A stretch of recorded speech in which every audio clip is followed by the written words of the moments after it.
Good evening, everyone. I'm myself, Dr. Prashant Gowda, Secretary NNF Chapter Karnataka. I would like to give a warm welcome to all of you. So today we have got two interesting topics. One is ABG made easy, and we have interpretation of chest X-ray. Both are very relevant and very important for our day-to-day practice. And these are the two topics. We can see the numbers already. More than 200 participants have already joined in, and that is the importance of this two topics, very relevant topics, which we use as long as we practice. So I request for today's session, we have got two wonderful speakers, Dr. BEERE GOWDA. Sir, BEERE GOWDA sir, we would like to welcome from NNF Karnataka chapter. A warm welcome to you, sir, on behalf of NNF Karnataka chapter.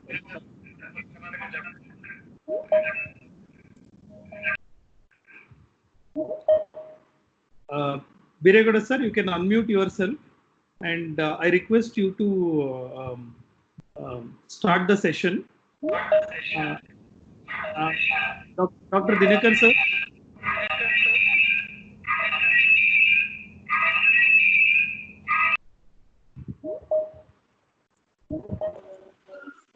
Nice. Prashant? Yeah, can you please introduce the speaker, sir? Both, Dr. BEERE GOWDA. Henry cutting ಮಾಡಿಸ್ಬಿಟ್ಟಿದ್ದೀರಾ full BEERE GOWDA. Okay, I think so. BEERE GOWDA has been unmuted. No, he will unmute himself, sir. No problem. You can introduce him, sir, and we'll start the session. Dr. BEERE GOWDA, professor. He was the previous HOD of Devaraja's Medical College in Kolar. So at present, he is working as professor and head of the unit in Kolar, Devaraja's Medical College, and he is running his own hospital, SHRIYAN Children's Hospital. More than anything, he is well versed in advanced NR and many other things. He is having a neonatology unit in Kolar. So this is the our Dr. introduction. So can I hand over this thing mic to Yes. Dr. BEERE GOWDA? Thank you, sir. Thank you. Can you all hear, sir? Yeah, Yes, we can yes. all hear. Okay. And a small request thank you for so all the much, participants. Sir, 1 minute, sir. I request all the participants, 220 participants, to please mute yourself, mute your audio and video, and so that the speaker is not disturbed. We can hear horn sound. We can hear people talking. Please mute yourself. We are trying our level best to mute all of you. So kindly cooperate with us. Please mute both your audio and video. We are starting the presentation now. Over to Dr. BEERE GOWDA, sir.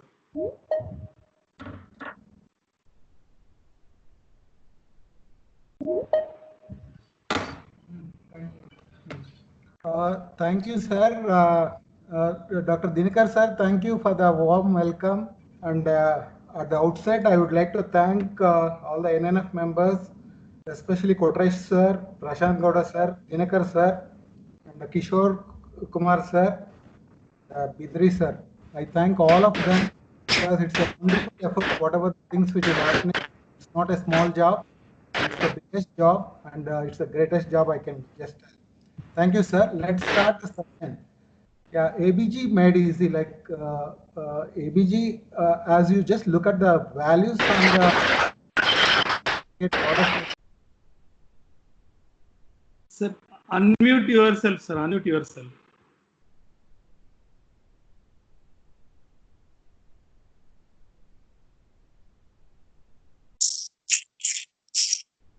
Hello. We can hear you, sir. We can hear you. Please continue, sir. Okay.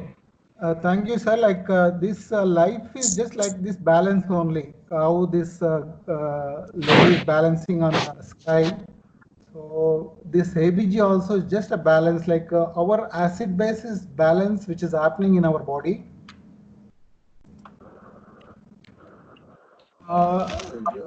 The proper balance between the acids and bases in the extracellular fluid is very crucial for the normal physiology, for normal cellular reaction.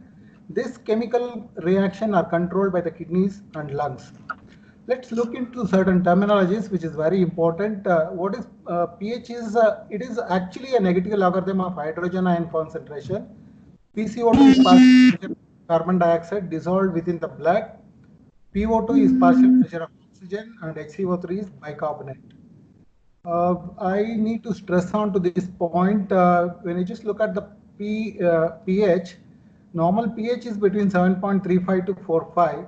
However, the life cannot sustain if the pH comes down less than 6.9 and if the pH goes beyond 8. So that's a very important point what we need to stress on. How this acid-base homeostasis has been maintained in the body. So this is mainly because of the three important things, that is chemical buffers within the blood and two important organs, that is lungs and kidney. So these three will especially maintain the homeostasis within the blood. How we get the acids is in the metabolic process of proteins, carbohydrates and lipids. We get a lot of release of amino acids, lactic acids and other acidic material. So this acidic material is because of the digestive process or metabolism which is happening in the body. Sir, your slides are... As I said earlier, the bicarbonate buffer system helps mainly during the process of physiological process.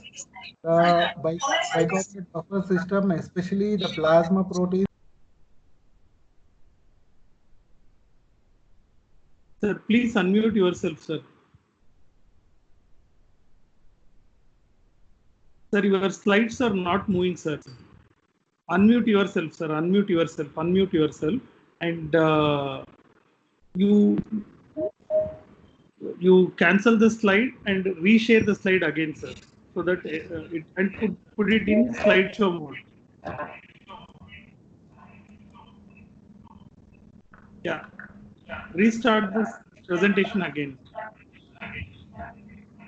I request all the participants to kindly mute the audio and video.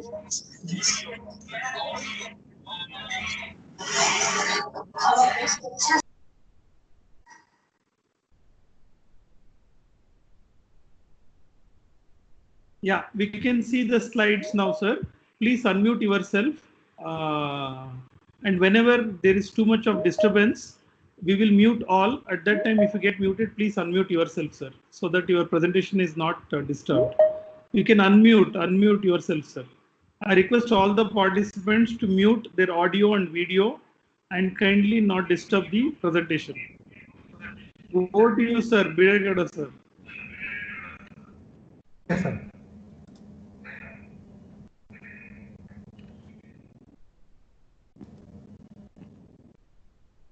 So shall I restart again from the beginning? Yes, sir. Yes, sir. Please restart from beginning. And so whenever there is disturbance, we will just mute all. You unmute yourself now, sir, and start the presentation, sir, from the beginning. We can see presentation very clearly now. Yeah. The proper balance between the acids and the bases in the extracellular fluid is very crucial for the management of normal physiology or normal cellular reaction. These complex chemical reactions are controlled by the kidneys and lungs.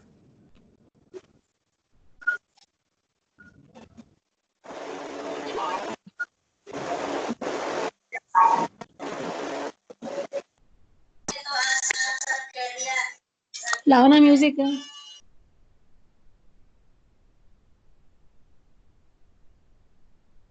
Hello? We can hear you, sir. Go ahead, sir. But screen is not moving, sir. Slides are not. Slides. Is slides moving, sir? I can't. We are first slide is there, sir. After that, it is not moving.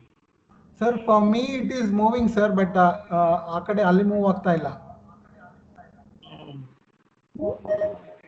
Huh?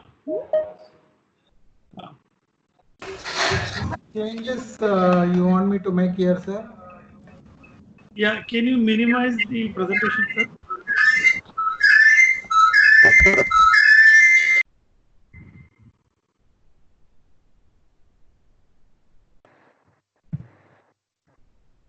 Kindly mute, dear participants, kindly mute all of your audio and video.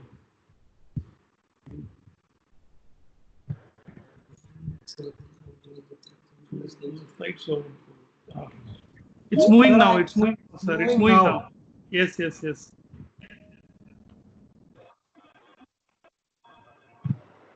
It's moving now, sir. It's moving now. Please go ahead, sir.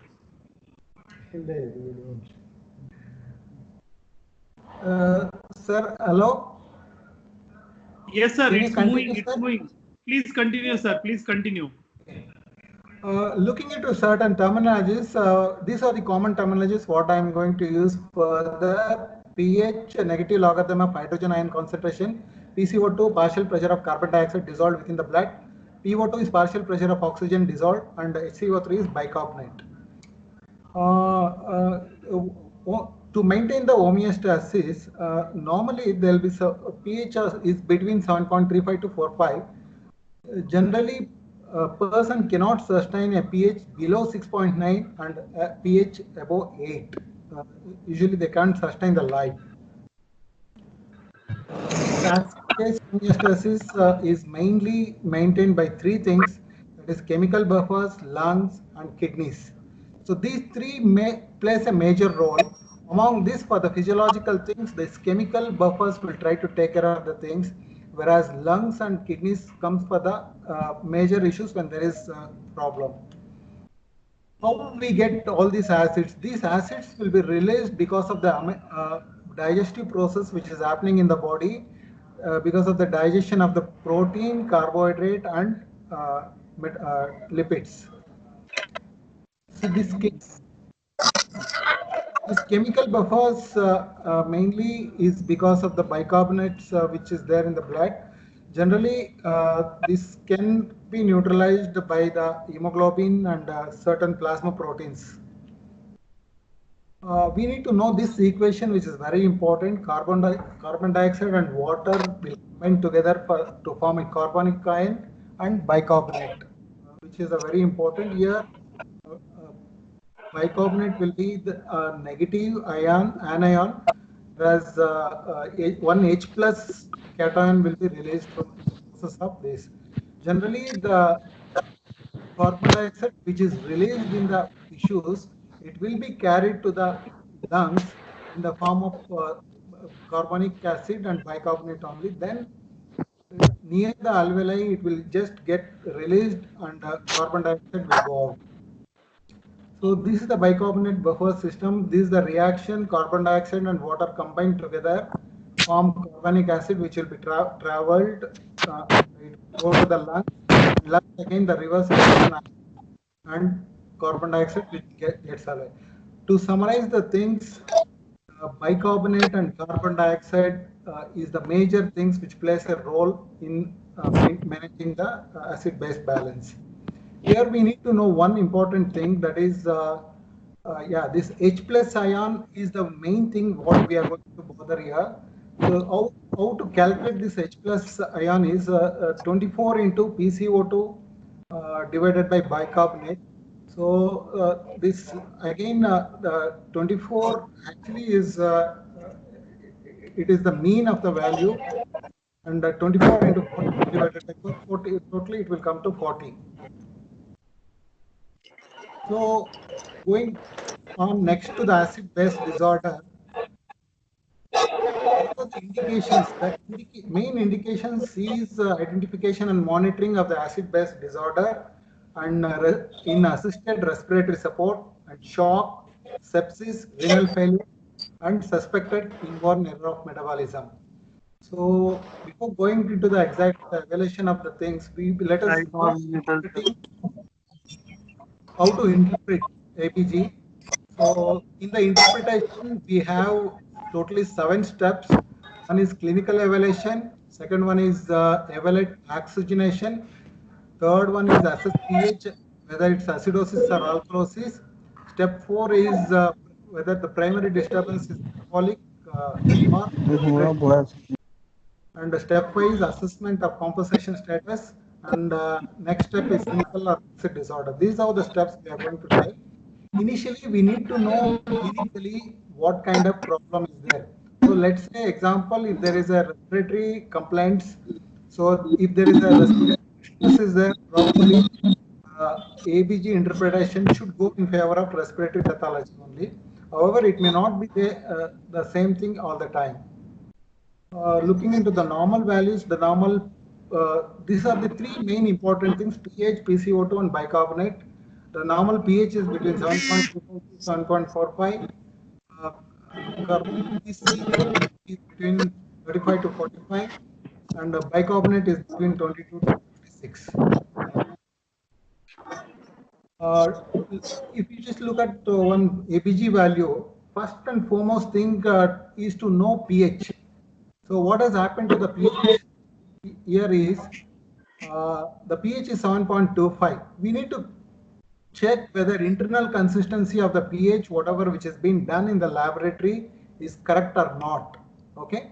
Let's take here is the term day 10 baby has come with a RDS. So here the pH is 7.25 and PCO2 is 60 and bicarbonate is 26. So this clearly shows that pH acidosis is there and PCO2 is increased. That's why it is respiratory acidosis. How to check the consistency?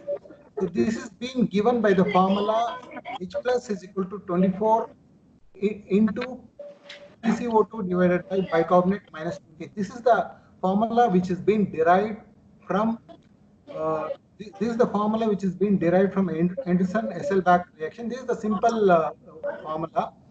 So whatever the value we are going to get with that H plus, that is 24 into PCO2 divided by HCO3 minus LT, that value will be the last two digits after 7, because that is the we know that normal pH is neutral pH is 7. So let's go back into the previous ABG what we had seen. So if you just look at the pH is 7.25, PCO2 is 60 and bicarbonate is 26. So to calculate H plus in this is that is 24 into 60 divided by 26, it comes to 55 minus 80. So exactly it fits in. So that means when we just check this internal consistency of this ABG, yeah, it is correct. It is exactly correlating with the values whatever we are get. So that means the ABG whatever which is being done is correct. There is not much of laboratory error. So that's very important to check the internal consistency.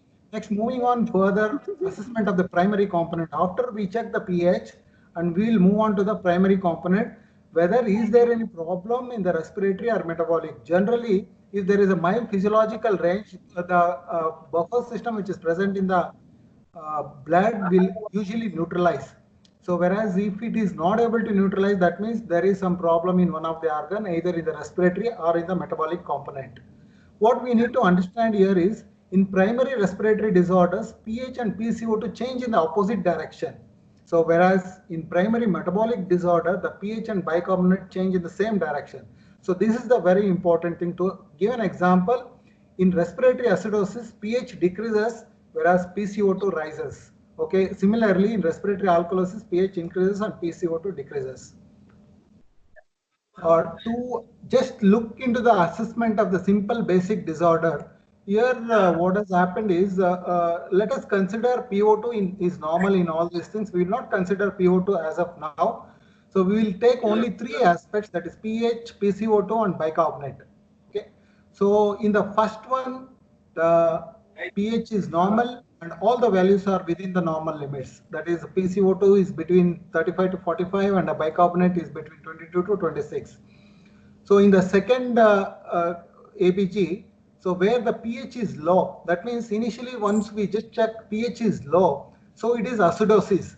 So the next point what we are going to look at the things is, we are going to look at carbon dioxide and bicarbonate.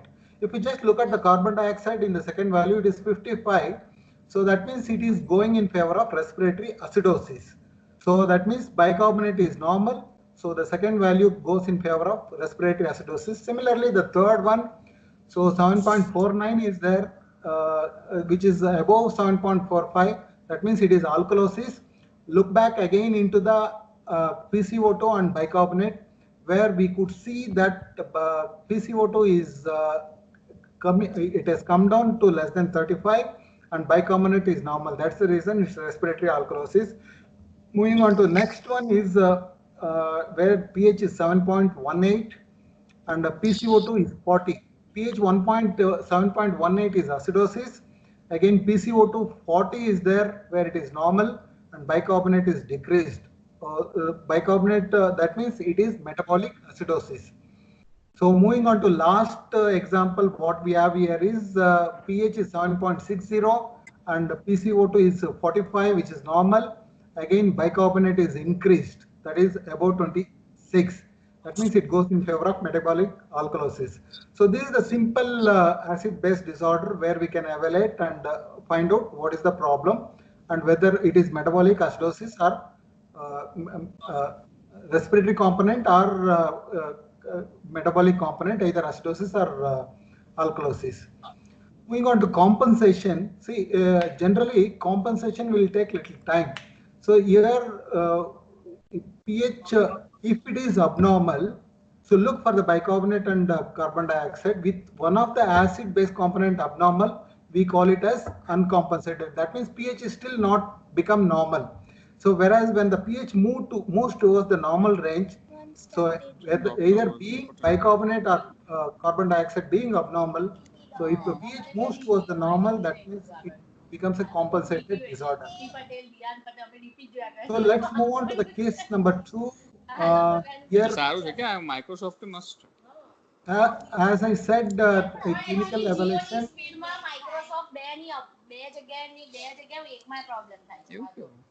So moving on to the first step, the clinical evaluation is 28 weeks with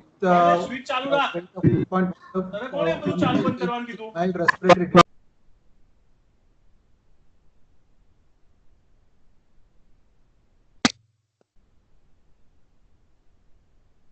Oxygenation is normal.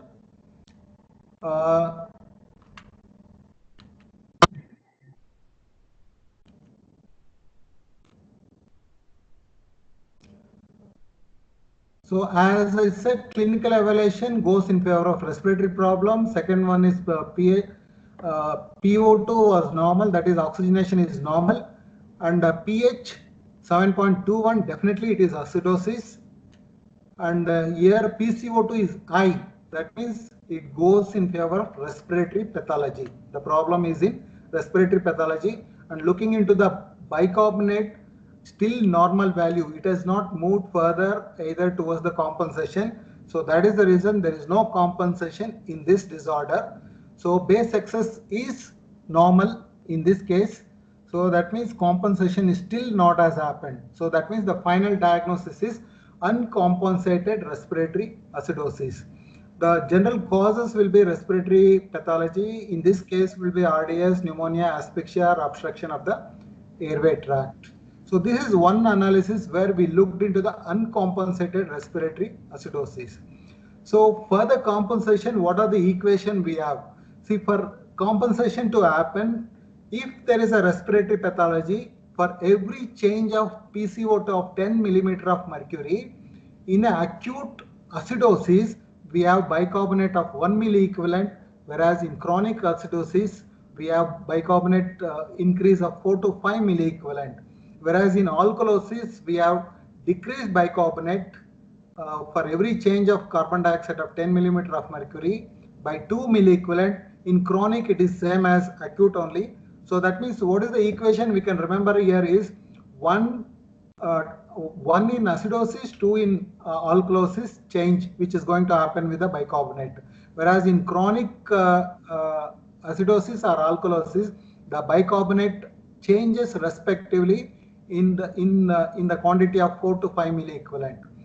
Whereas looking further into the metabolic one, for every 1 milli equivalent change of bicarbonate, if there is a metabolic pathology, the carbon dioxide change in acidosis is 1.3 mmHg, and whereas in alkalosis is 0.7 millimeter of mercury. So So let's come back to an ABG analysis where here is a 30-weeker with 1.3 kg on ventilator on day 4 of life. Here the pH is 7.35, which is normal. So PA oxygenation is bit higher. Generally we take oxygenation of 50 to 70. So that means it's bit higher. So oxygenation is hyperoxemia is there. So pH in this case is normal and PCO2 is low. So that means carbon dioxide is definitely low. Here bicarbonate is again low. So generally in the primary disorder they move opposite. Okay, if PCO2 is low, yeah. So base excess, it is definitely minus 12, it is acidotic.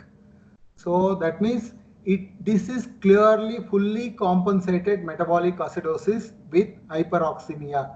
In this case, the complete compensation has happened because the pH has been returned to normal. Okay, and whereas the bicarbonate as well as carbon dioxide both are abnormal.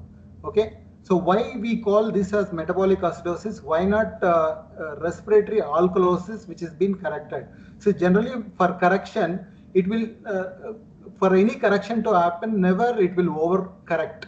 Okay, so because it is towards the lower side, that is acidosis side, so that's the reason we can call this directly as metabolic acidosis.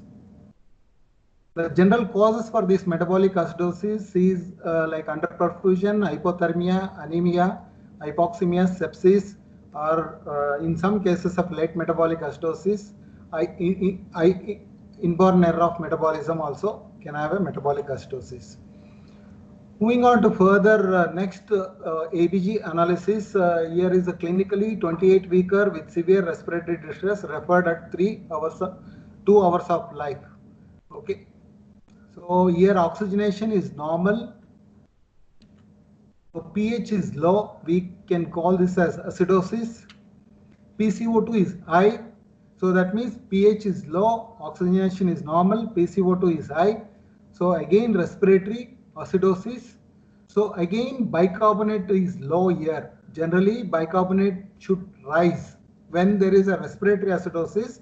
So bicarbonate should rise, but it has not happened here. So that means bicarbonate also decreased, carbon dioxide also increased. That means it goes in favor of complex disorder. Both metabolic as well as respiratory component is involved. One very important thing is here base excess is minus 8. So again looking into the base excess, it is acidotic. So final diagnosis will be mixed respiratory and metabolic acidosis. So what is this mixed respiratory acid-base disorder? Generally the direction of carbon dioxide and bicarbonate are in opposite direction in mixed base disorder. So this is another very important point. So let's know what is this base excess. Sometimes before we go on to the base excess, we need to understand what is the standard bicarbonate and actual bicarbonate. So standard bicarbonate means we know that the bicarbonate, this carbon dioxide again will have an interconversion for the bicarbonate, and once it is getting transferred from the tissues to the lungs, and if there is an increased accumulation of carbon dioxide, so that means the bicarbonate level may rise. So generally in the physiological process at normal temperature and at the pH of 7.4, whatever the bicarbonate level which is present in the body without any other pathology, we call that level as standard bicarbonate level. But actual bicarbonate may change based on the pathology. Suppose let's say there is a respiratory pathology. If there is respiratory pathology, that means carbon dioxide may start getting accumulated. So based on either carbon dioxide getting accumulated or carbon dioxide getting eliminated more, so the level of bicarbonate changes. So because the carbon dioxide can get easily converted into the bicarbonate, so that means compared to the standard bicarbonate level at the physiological level, the bicarbonate level may rise. So that is what we call it as actual bicarbonate level. So that axial bicarbonate, whatever we measure, we may find it more compared to the standard bicarbonate level. So that's whatever the changes which is going to happen, we call that as base excess. It at physiological values, so the value may vary from -4 to +4. So we can, in fact, derive certain things based on the standard versus actual bicarbonate level. Remember, if the standard bicarbonate level is low, we generally call it as metabolic acidosis. There is no other thinking. If it is high, we call it as metabolic alkalosis. Actually, the difference between the actual bicarbonate and standard bicarbonate indicates respiratory acidosis. If standard bicarbonate is, if bicarbonate level, actual bicarbonate level is more than standard bicarbonate, it indicates respiratory alkalosis if bicarbonate level is less than standard bicarbonate level. Whereas when bicarbonate level is equivalent to standard bicarbonate level, then respiratory balance is present. Remember, we should not get misled here, because when the levels are a bit low, when both levels are low but equal, then we call it as compensated metabolic acidosis. So another equation what we have is, when standard bicarbonate is increased or decreased, then bicarbonate must also increase or decrease. So this is a very important equation. But if there is increased normal or decreased bicarbonate, may be associated with normal standard bicarbonate level. Let's move on to the further next analysis of a case. Here, this is a case with 25 days baby, bottle fed, history of loose stools and lethargy, decreased our urine output. So the analysis of this case is pH is 7.2 and PCO2 is 20 and bicarbonate is 8, and where oxygenation in this case is normal. So looking into just this ABG, we may find, yeah, it is just a metabolic acidosis. It is not a simple disorder. Let's move on further, dissect further. Looking into the values of sodium and chloride, it is 135 sodium and chloride is 1150. Okay. So we need to check the anion gap here, because we need to further dissect what exactly is the other problem which is happening in this case. So what is this anion gap? So anion gap is in fact is the measure of sodium, that is sodium minus chloride plus bicarbonate. So actually anion gap simplifies the diagnosis of cause of metabolic acidosis. That is very important. That differentiates between the certain etiological process. So anion gap in the above case is 135, that is minus chloride is 115 plus 8. So that means it becomes 12. It looks as if this anion gap is normal. So looking into further, what is this anion gap is?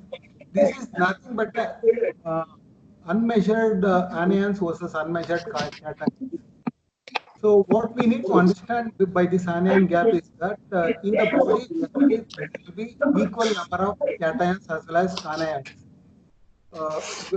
Whereas what we measure here is only that is sodium, chloride and bicarbonate, that's all. So there are certain unmeasured ones which we need to consider also.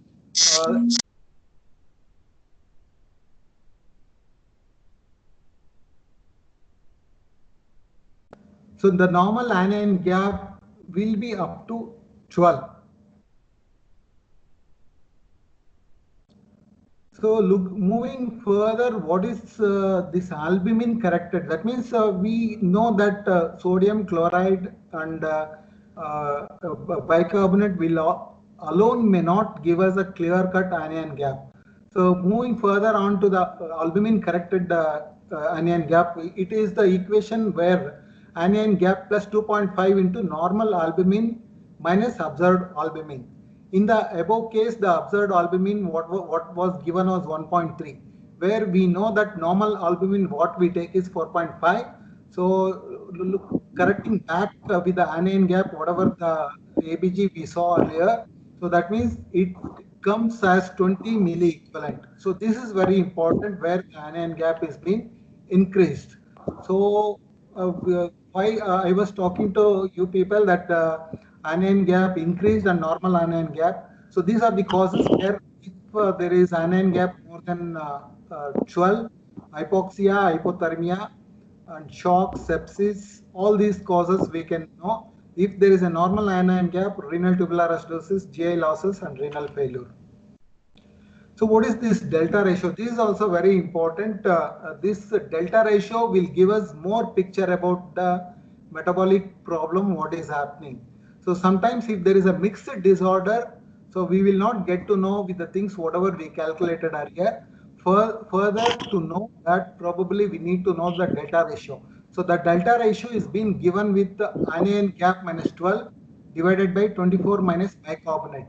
See this delta ratio in the above case, whatever we saw. So anion gap in the above case, what we saw was 20 minus 12 and 24 minus 8. The bicarbonate level in the above case was 8.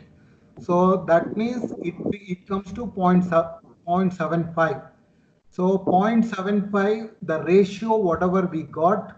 So we have got equations where when the ratio is less than 0.4, it is due to pure NAGMA, that means normal anion gap metabolic acidosis. So if it is between 0.4 to 0.8, it is due to mixed normal anion gap metabolic acidosis plus high anion gap metabolic acidosis. If the ratio is between 0.8 to 2, it is due to pure high anion gap metabolic acidosis. Another very important is if the ratio goes beyond 2, it is due to mixed AGMA plus metabolic acidosis.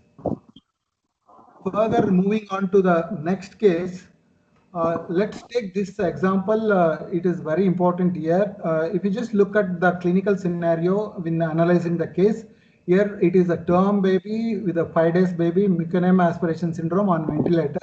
So there is just slightly decreased abnormalities there. So if you just look at the ABG, pH is 7.4, PCO2 of 38, and bicarbonate 24. All the values are within normal limits. So remember, so this case, just because all the values are normal, the baby is on ventilator, we should not get misled. So looking further or dissecting further this case, is this report normal? Yeah, by just looking at the report, we can just say it as normal. But further looking into further dissection, PF ratio is 75, which is very important. The normal PF ratio cannot be 75. That means there is definitely mismatch is there where PF ratio should be more than, PF ratio is being given by partial pressure of oxygen in the artery with fraction of inspired oxygen. So normally it should be more than 300. Okay, here it is very less. And if you just look back again, oxygen index, OA is nothing but oxygen index. It is the measure of mean arterial pressure into FiO2 divided by PO2. It is also higher. Normal should be less than 15. So that means the two values are very abnormal here. So this case is not a normal ABG. It appears to be normal ABG, that's all. And what is very important one is alveolar gas equation also is very important. So this gas equation is nothing but a PaO2 minus arterial oxygen, alveolar oxygen minus arterial oxygen. Here the alveolar gas equation, the values in this case comes to 463. So the normal alveolar gas equation should be somewhere around 10, which is very abnormal. So that means it is this ABG, though it appears to be normal, it is not a normal one. This carries a very high mortality. So what is this alveolar gas equation and arterial to alveolar oxygen ratio? In normal person, the breathing room air, the alveolar gas equation is less than 10. But in neonate, due to higher physiological dead space, this may be up to 25 to 35 millimeter of mercury. It is about 200 while breathing 100% oxygen. So that means this should be little higher value. This may help us whether it may require, is there an indication for the ECMO?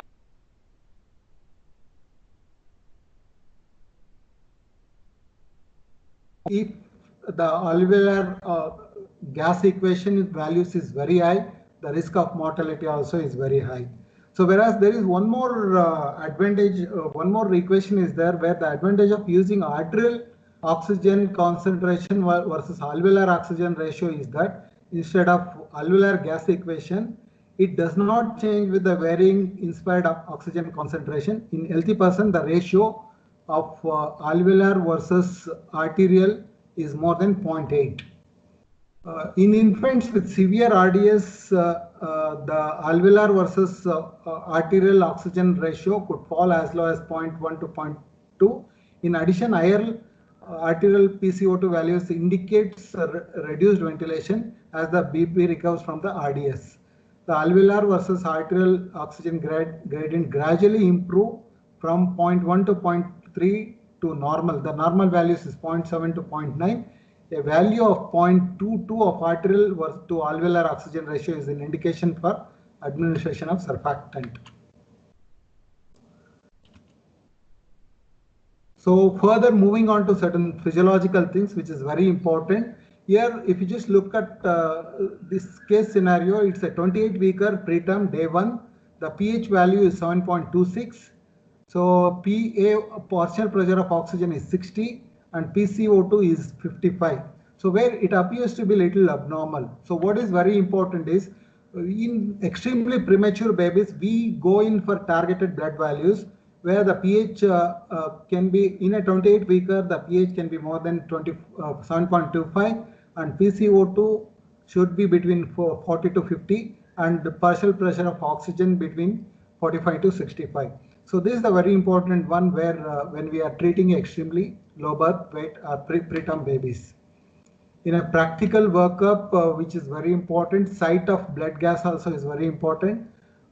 Generally, it is been clearly known that arterial is the best one.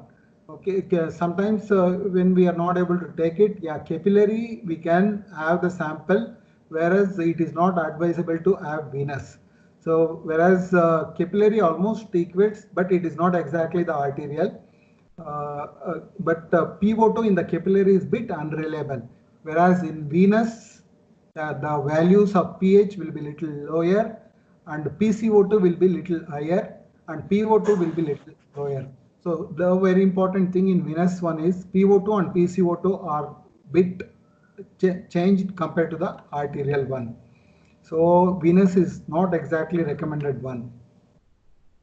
These are the precautions we need to take. Allen's test is a very important one whenever we do ABG, because this Allen's test will check the anastomosis between the radial and ulnar artery, because when there is absent ulnar artery, there are likely chance that the limb may go for the ischemia. That's the reason we need to do the Allen's test and maintain the steady status while doing, and temperature should be fed and hemoglobin values should be entered. We have to make sure that excess heparin should not be there in the syringe, and air bubbles also will give us a lot of change in the values. And transport to the laboratory also is very important, because if you do not transport the blood to the lab immediately, there will be little change in the ABG values, that is pH, PCO2 and PO2. So the key message is ABG can provide much useful information about the physiological status of the patient. Clear and systematic approach is required to give meaning to the values. Thank you.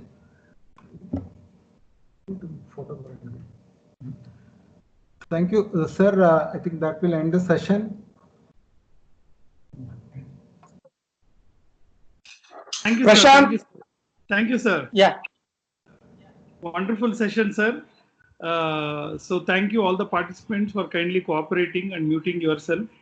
We'll move on to the next session, and then we will take up all the questions, and request all the participants to post the question in the chat box so that it will be easy for us to take up during the discussion time.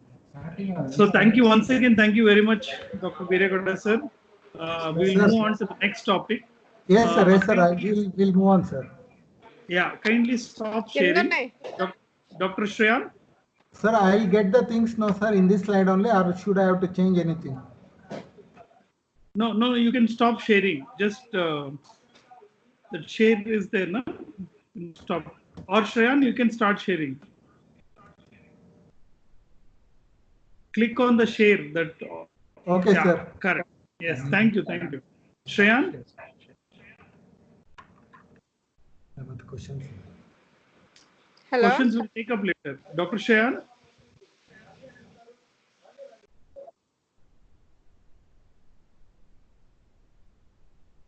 Dr. Shriyan?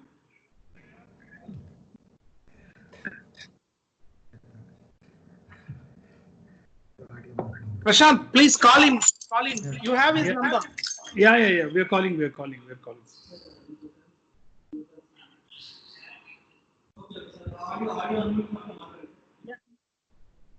So, Dr. BEERE GOWDA.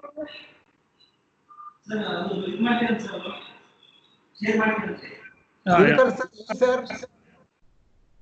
Yeah, you can hear. Yeah. See, in the meantime, till Shriyan comes, just may I ask you some questions, my dear? Yes, sir. Please, sir. For all the audience, Prashant, all the audience can hear? Yes, sir. They can hear. And few questions I WhatsApped you. You can start the discussion. Shriyan gets into the so, number one. Hello, Prashant. Hello, sir. Hello, sir. Hello. Hello. Hello, Dr. BEERE GOWDA. Sir. Really, sir. Sir, it's a wonderful presentation. And Sir, I can hear, sir. Wonderful. Thank you, sir. Hello. Can you hear, sir? Can you hear? Yeah, we can hear, sir. Go ahead, sir. It's a wonderful presentation on blood gas. I got my own questions. Yes, Whenever the baby comes to NSU, why can't you make a mandatory for all the babies blood gas? Is it really essential? And what is the interpretation on the routine use of this blood gas analysis as soon as the baby admitted to NSU? Sir, I'm sorry, sir. Can you just repeat the thing, sir? I was a bit overheard. What happens now, whenever we get a chance or whenever we get a doubt, we do ABG. Is it? Can you hear, sir? Sir, your question is like, why can't we make ABG as a regular affair in the NICU? Yeah. Whenever the baby admits for ICU, why can't you make it a regular ABG assessment rather than doing a doubtful cases or sick babies? Because of cost factor, everybody is hindered. So what is your guidelines? What is your opinion on this issue? Sir, I feel like whenever problems is there only, that's better to do. So like if you just make a regular affair, like is it worth doing or not? That's what we need to look into the things. Okay. I feel whenever we suspect any disorder only, we need to go further ahead. Fine, it is your good suggestion. Thank you, sir. Thank you, sir. Smart agire BEERE GOWDA. Sir. Smart agire. After long gap, we are meeting once again. Yes, sir. Nice presentation. Thank you, sir. Dinakar, sir, you can ask few more questions, sir. Thank you, Kotrashi, sir. Thank you, sir. Thank you.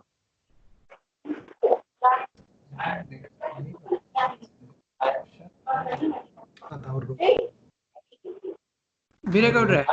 Sir, really, sir. BEERE GOWDA, can you mention some of the... Really, sir. Keltada? Dr. BEERE GOWDA, can you mention some of the spurious ways in which a blood gas can become abnormal? Yes, sir. Actually, yeah, I want to talk about that also because of the time limit. I could not expand much. Because sometimes you expect normal or abnormal and the blood gas comes otherwise. So some tips for that, spurious ways. Yes, sir. Sir, actually, while drawing the blood, it is very important. 1 minute.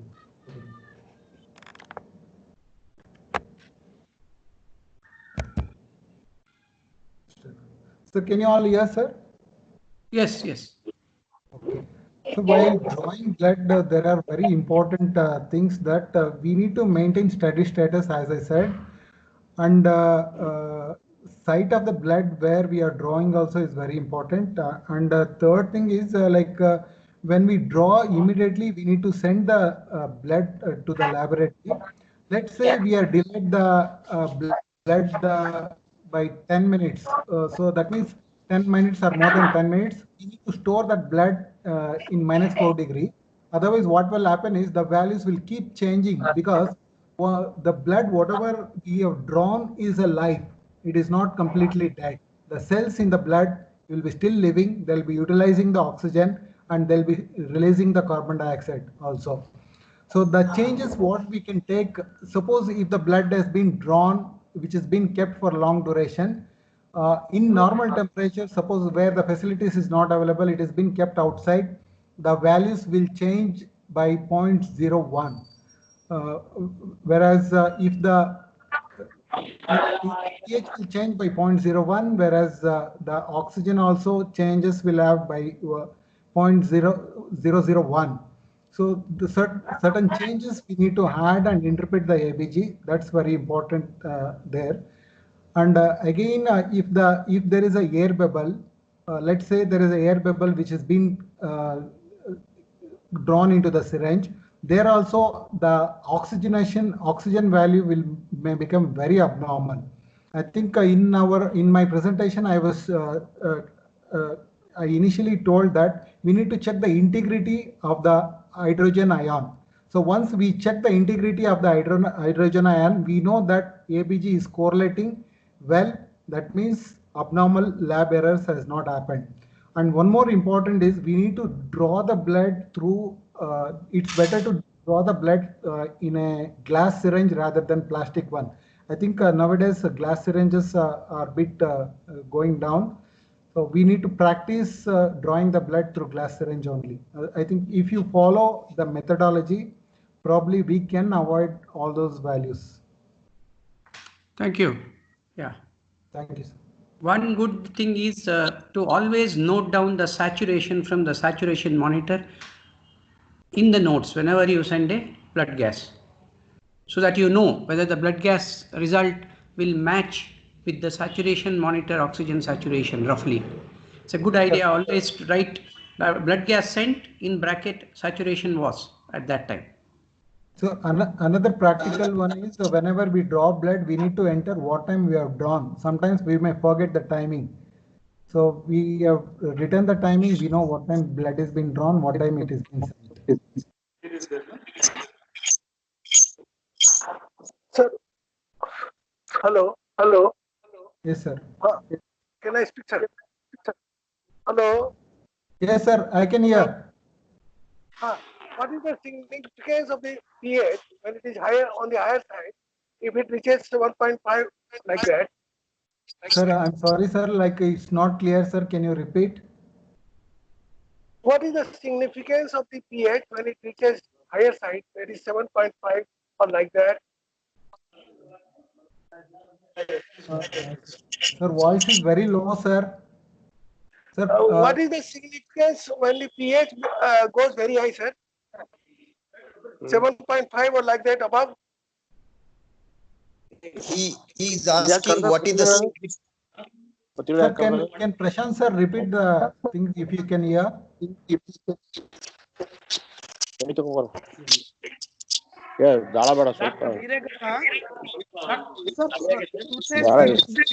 I'm not able to hear the sir's voice.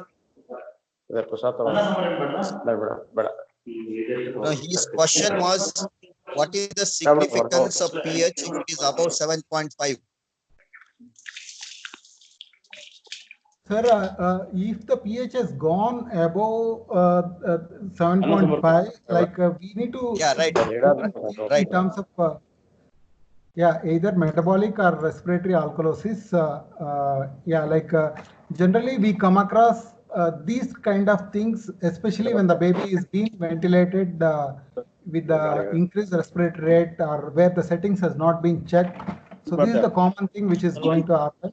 Other one is we commonly come across these kind of things whenever we overcorrect with the bicarbonate levels. So these are the important things we need to do.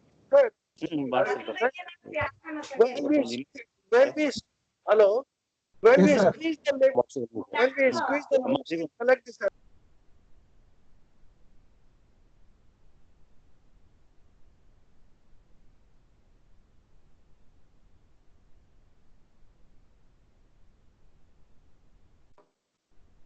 Dr. BEERE Gowda, please unmute.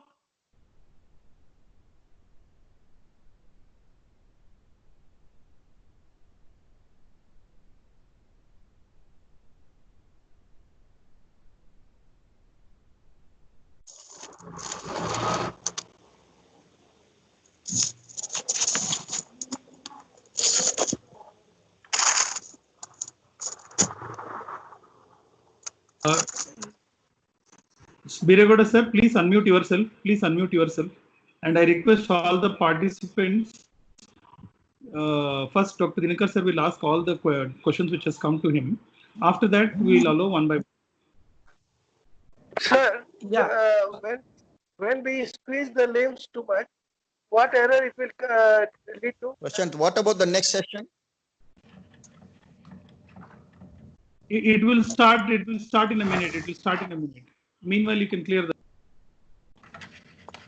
Okay. Right. Sir, squeezing of the blood is not advisable. Whenever we squeeze blood, generally all the values will go into abnormal one. So the common things which we get error is in the pH, PCO2 and bicarbonate. All the things, all the values will get abnormal, sir. Thank you. Thank you very much, sir. Thank you, sir. So, Dr. BEERE Gowda, Yes, sir. is there any role or anything abnormal value can you expect if you will take more heparin or low heparin? What will happen with the heparin? This question is from Varanasi. Sir, suppose if there is a heparin which is being given more, generally the oxygenation rises and the pH value comes down. So that is the thing which is going to happen. I think, heparin, we need to just rinse the syringe, that's all, not beyond that. So we should rinse the syringe. We should not take more heparin. It acts like an air bubble. So more oxygenation will come. So one more question from MP. Yes, sir. So I think so. Bansal Sinha. So what is? Can you explain, please, what you were explaining about actual or standard bicarbonate? Sir, I didn't understand. Sir. Okay, sir. Sir, see, normally in our body for the maintenance of homeostasis, there will be like for let's say in the body there is a bicarbonate and carbon dioxide is there. See, generally there will be change in the equation from bicarbonate to the carbon dioxide. Let's say carbon dioxide wants to be transferred from the tissues to the lungs. So this is going to change to the bicarbonate and get transferred towards the lungs. So once it goes to near the lungs, it will again the equation changes to carbon dioxide and water, and carbon dioxide will go out. See, in normal physiological level, that means at normal physiological, normal temperature, at a pH of 7.4, there will be, let's say there is a X bicarbonate level. So that means that is the normal bicarbonate level which will be present in the body. So let's say there is a pathology. So if there is a pathology in the lungs, that means so the respiratory problem is there. If there is a decreased respiratory drive, what will happen? The carbon dioxide will start getting accumulated. If more carbon dioxide is getting accumulated, the carbon dioxide will try to just convert it into the bicarbonate. So this bicarbonate which gets converted, that carbon dioxide which gets converted into the bicarbonate. So that is the value which is being excess. Okay, the same thing which is going to happen even in alkalosis also. So this excess thing which is going to happen, so that plus X, let's say that excess thing whatever is going to happen is Y and the regular bicarbonate level is X. So that means what we measure in ABG is the actual bicarbonate. That means what bicarbonate levels we measure is X plus Y. So that it will have X plus Y. So standard bicarbonate plus actual bicarbonate. इसको 2 हफ्ता भी 15 दिन भी खा सकते हैं ना, ठीक हो जाएगी. Shivraj Anand sir, please, BEERE Gowda, 1 nimsha. Shivraj Anand sir, please, sir, mute yourself, sir. Shivraj Anand, please mute yourself, sir. Yeah. Yeah. Please continue. Many people are listening to you. Sir, to me, sir. Continue. Sir, you are asking me to continue? Yeah. You are telling about actual and standard bicarbonate.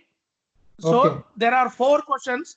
4 questions. One is from the same question is being asked from Tamil Nadu, Pondicherry, MP. One is from Karnataka. Everybody's question is same. You are answering what is the significance of actual bicarbonate and standard bicarbonate. You are telling once CO2 production is increased, so it will from the tissue as a bicarbonate, it will flow, comes to the lung, convert into the CO2, it will go out. Yes. Suppose Sir. if it is unable to go, bicarbonate were building. After that, you didn't tell, sir. Please, Dr. BEERE Gowda. Yeah. See, that is what excess carbon dioxide which is being produced, little quantity will get converted into the bicarbonate. The same thing happens if the bicarbonate, if the carbon dioxide production in the body is less. So that means there the actual bicarbonate will come down compared to the standard bicarbonate. As I said, X plus Y. So instead of X plus Y, X minus Y will happen. So that means the actual bicarbonate level will come down if the carbon dioxide level in the body is down. The similar reaction keep happening between bicarbonate and carbon dioxide. So this is the regular affair which is happening based on the pathology. Either it will rise or it will decrease.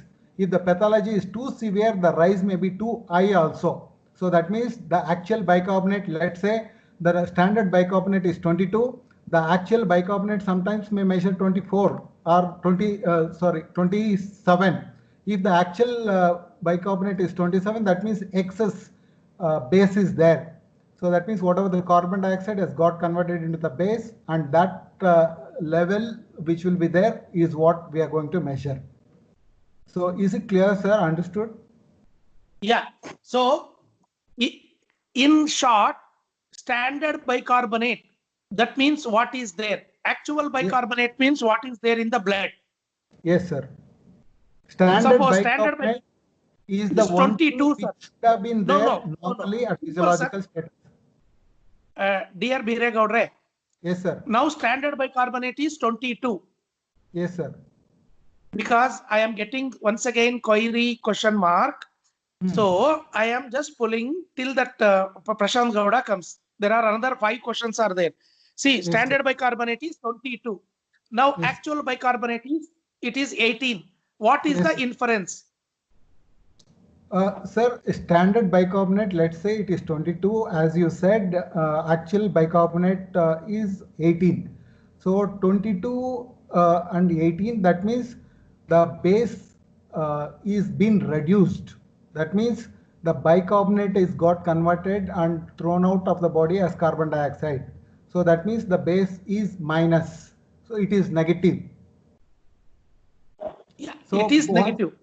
Yeah, base is negative. Either it should be happening because of the compensatory mechanism or actual pathology.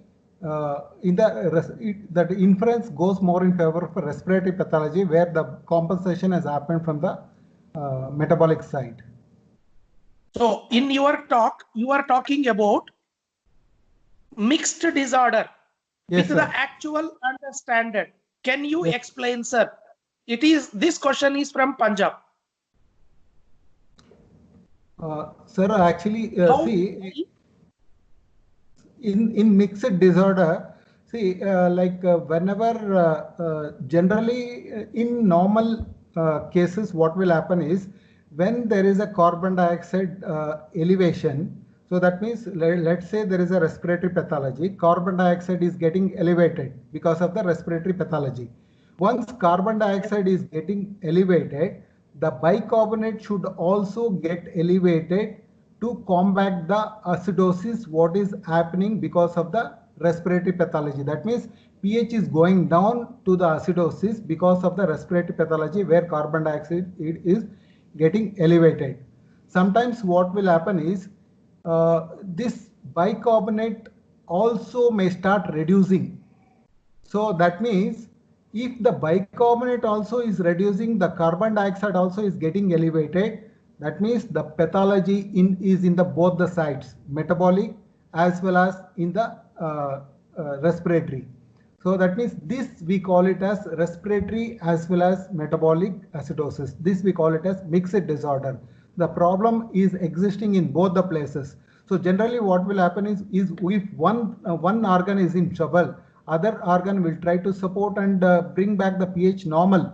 Here once both the organs is in trouble, so generally they cannot bring the pH back to normal. That's the reason. So we call that as mixed disorder where two things are existing in that case, where it could be because metabolic as well as respiratory. I think so. Dr. Neha understood from Punjab. So she is doing DM. So it is her question.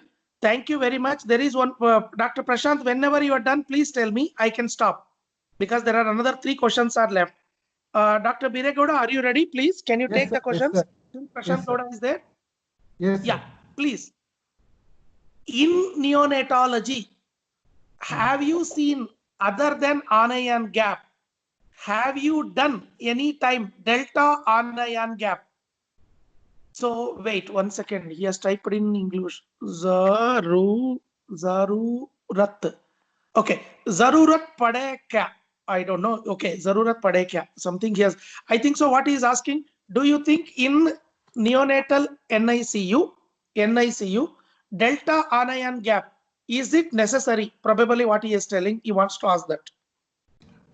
Yeah, delta anion gap actually in NICU, yeah, definitely it is helpful, and where the delta anion gap will give us whether mixed disorder is present or not, whether normal anion gap or high anion gap disorders is existing or not. Definitely it is beneficial, sir. We are not calculated to the much cases. Yeah, few cases it is definitely beneficial. Okay, I think so. They understood. So, can you make because okay, I think so. They understood. So I'll go to the next one. Is there easy method to remember stepwise? Can you tell the because I might not remember the Winter's formula. So I am telling his question. What I understood, what he has typed. Yes, sir. I am not able to remember sometimes Winter's formula or the other formula. So is there any other method to remember? Winter's formula is for metabolic acidosis, and will tell if it is less than that, it is going to tell mixed disorder is there. If I cannot remember that, is there any easy way? He is asking. Sir, actually the values are bit okay to remember, like in Winter's formula, like we have only two things, that is 0.7 and 1.3. I think that values itself is an easy way to remember. I don't think we can bring in any other modality. Okay, I think so. I have written, somebody has put a Hulk. Okay, number 1. I think so. We will hold because another one more question is there. We will hold it for the last. Prashant, are you ready? Dr. Prashant?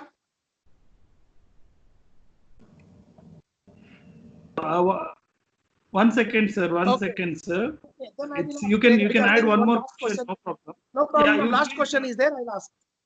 Yeah. Okay, Dr. Hello, Dr. BEERE GOWDA. Yes, sir. Okay, sir. I bought one machine from Smith, that is not chemical ABL machine. Means I don't know what he's asking. Chemical not used, but it is a strip method ABG machine. I think it's Strip method a AB. sir. Yeah, Smith company something he has written. Okay, Smith or something he has written. What he wants to ask, because I am reading it, I am not able to understand, so I am telling you. Is it better than the ABL chemical dyes, whatever the reagent used, or strip method? And he is asking the second question. He is asking the second question in the same. Compared to that reagent ABG machine and strip method ABG machine, I am getting more values like sodium, potassium, chloride, ionic calcium, and lactate. And what he is mentioned, and what is this one more? What is he writing? And HB, HCT, other than ABG, I am getting, and what is this? LDH, and so many things I am getting. So can I have a reliable? I can see the slide down, sir. Can I see? My audio, sir. Hello? Can I talk, sir? Can I talk? Yes, please. Please. Sir, actually, what I understand by the things what he has told is that is probably a dry chemistry ABG machine, what he is telling. I think we had one person to come and install that machine. I think it did not work out well for us. As of now, the standard is again the wet chemistry, what we are regularly doing the ABG. I don't think that values whatever. See, these people will try to come and tell us that we get a lot of other values. I'm not very sure about the values what they give in that dry chemistry machine, sir. I think the standard is this only. So hello. That is the one. And I think so. Just now, one more person has posted this thing.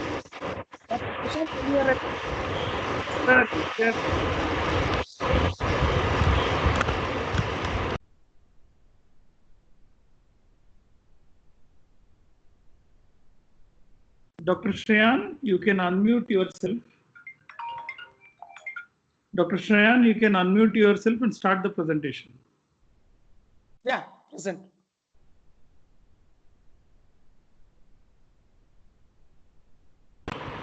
Hello. Yes, Shriyan, we can hear. There are a lot of disturbance. Can you hear me, sir? Now it's better. Yes, it's better. Better.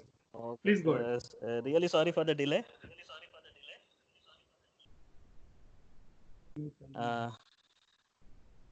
Can you hear me? Sir, should I go ahead? Yeah, we can hear. Please start. Please start. Go ahead. Okay.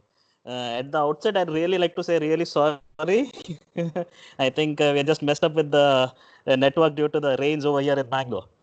So to begin with, a wonderful talk by Dr. BEERE GOWDA, sir. I think he has put up a big challenge for me. So I like to try and match up to his level. So basically, I have just changed the heading into neonatal chest radiographs interpretation, because X-rays are the one which Superman is shooting right through his eyes at the person. So we have to interpret the radiographs, not the X-ray. So next slide. Next. Yeah. So the objectives today being is we are going to schematically learn how to read and describe a neonatal chest X-ray. Basically, we're trying to slot the problems into extrathoracic, thoracic, and intrathoracic.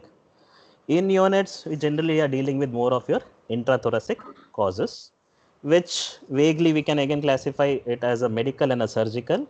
The medical being your respiratory and your cardiac issues. So understanding these problems and trying to understand the variations and any overlap in the radiological picture of these disorders, as I mentioned. Again, helping us in the ventilation of the baby, keeping in mind that we need not shoot any unnecessary X-rays. Because, so next slide. Next. So next slide. Prashant. One second. Prashant. Yes, sir. Yes, sir. And obviously we'll be looking for those tubes or any other lines, any progression and complications occurring following our ventilation, can be a pneumothorax, pneumomediastinum. So all these points we'll be looking into further. Simultaneously keeping in mind that unnecessary radiation should be avoided to the child, because radiation itself can cause damage to certain sections of DNA, and we don't want to cause any damage during the metaphase type when there is mitosis going on, causing mutation, and our baby turning up like this while going home.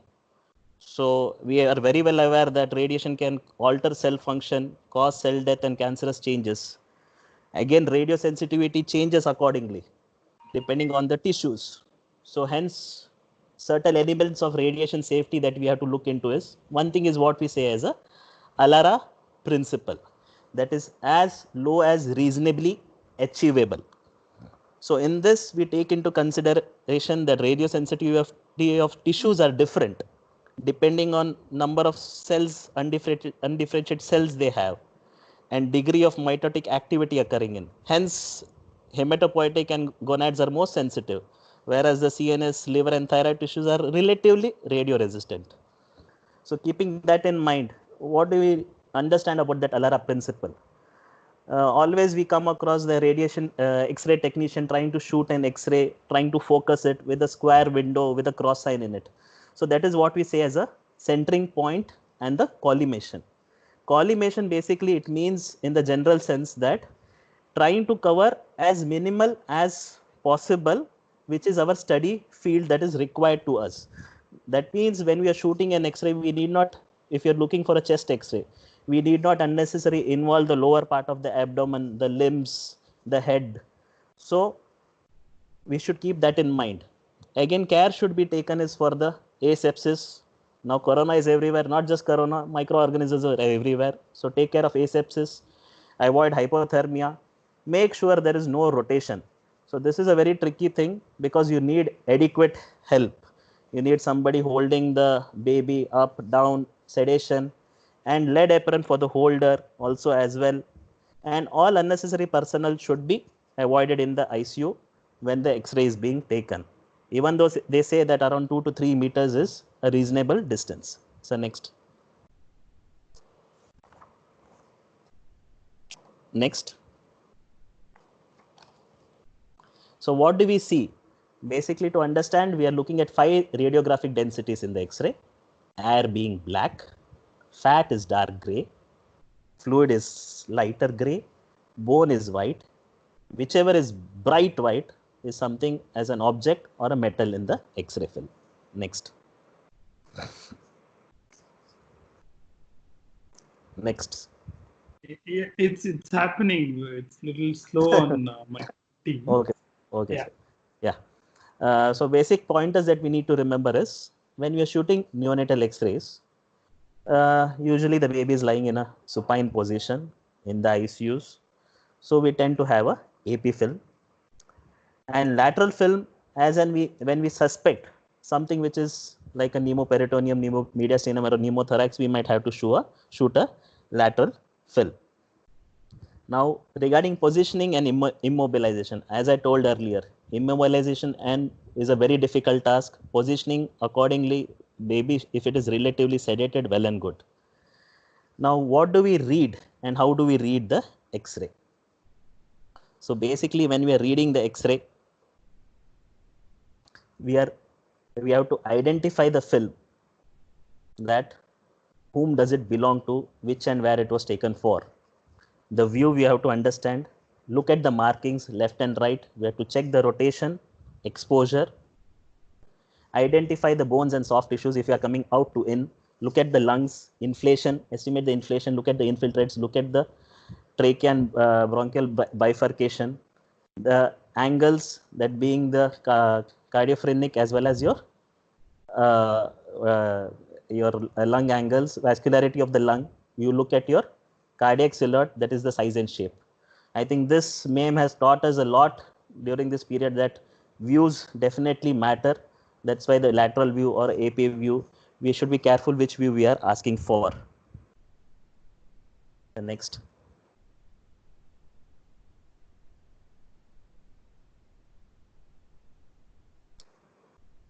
Next, sir.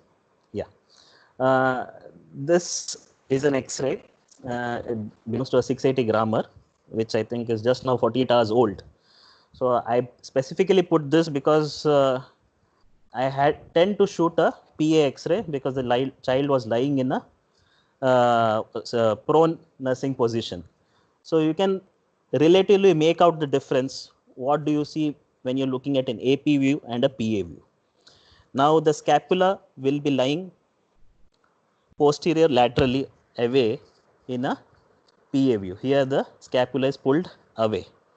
Okay, and you can see the ribs more horizontally placed in a AP view. Practical pointers that you can see is here the vertebral body is more densely seen, as well as you can make out the cardiac tissue, whether it is overlying or underlying, you can easily make it out. And definitely the tracing of the tracheal bifurcation, here relatively it becomes really difficult. And definitely your cervicothoracic vertebral end planes become prominent is seen, and your lamina is more prominent in the PA view. So next.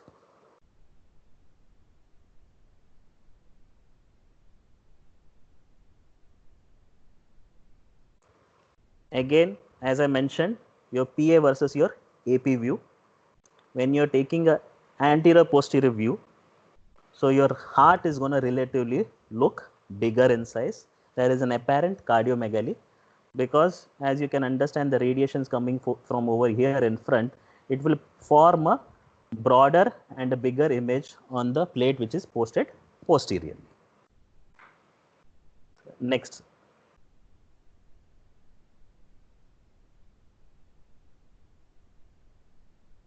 Again, what differences does it make during inspiration and expiration?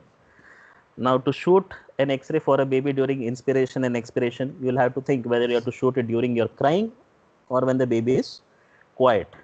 So, crying is usually exhalation, follow that which the child will take a deep breath.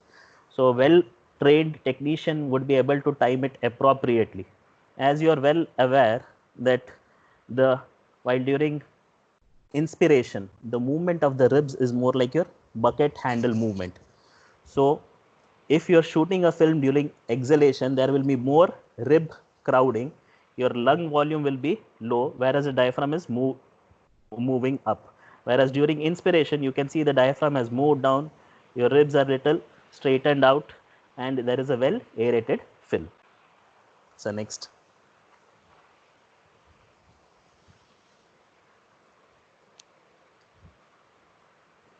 Rotation. Again, as generally said, for the rotation of the film, you have to look at the medial end of the clavicles, which should be equidistant from the midline, that is a spine. But what happens usually is when you're taking an X-ray, somebody is holding the baby at the head end, holding the hands. So most of the time the rotation comes lower down, thoracolumbar. The rotation will be there. So now you might look the X-ray straightened out over here, but the rotation might come lower down. So next, Phil. So you need to even see the distance between the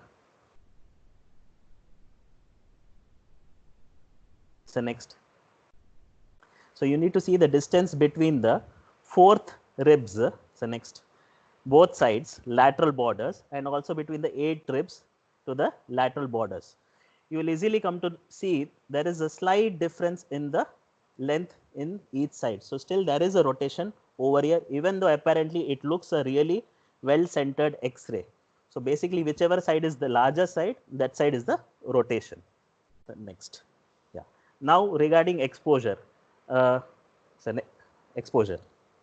So we need to see how the chest X-ray has been taken. This is where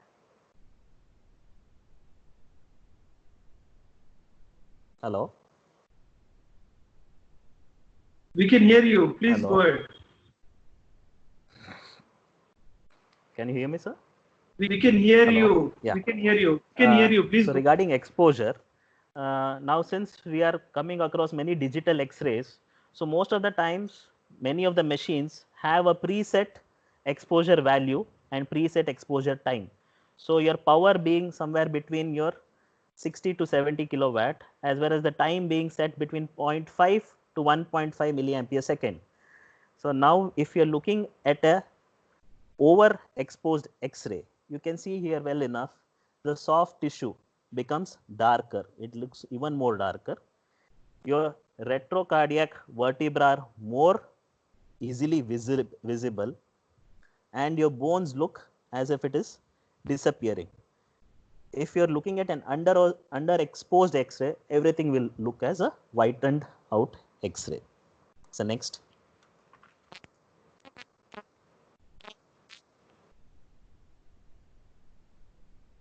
Hello. It's happening. Hello. It's happening. Hello, Shriyan. It is changed. It is changed. It will take few seconds in Microsoft Teams. Can you hear me, sir? Yes, yes, yes. We can hear you. We can hear you. Can you hear me? Yeah. Yeah. So next slide, sir. Yes, yes, yes. Yeah. Yeah. Next. This one. Next. Yeah. Okay. So normal things that we see on an X-ray. So this is a shadow of the thymus. You can see the notch on the left side over here. Sometimes you might see a wavy border along the thymus. That is due to the indentation of the rib. You might see a sail-like sign on the other side over here. So these are the normal variants of thymic shadow that is visible on an X-ray film. So next.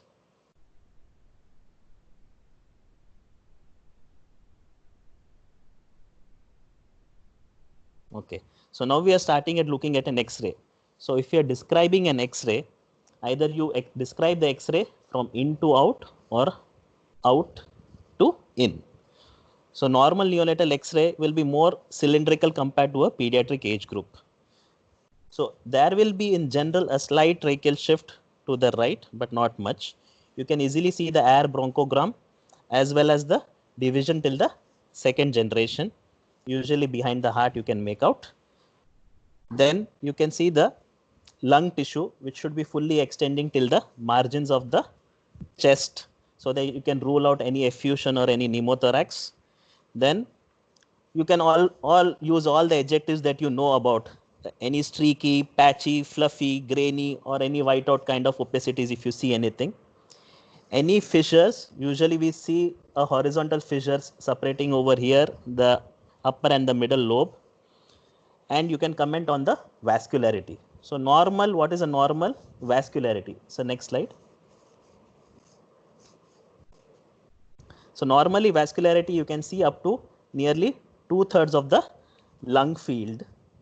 You can see sometimes, yeah, you can see the vascularity over here to some extent. Sometimes it will be more and sometimes it will be less depending on what cardiac condition we are looking at. So next, Phil.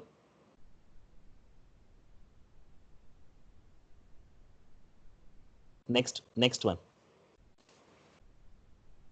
Yeah, this is a relatively little oligemic lung field. You can see not much of vascular markings over here. This is a case of a pulmonary atresia, which just got admitted with us today.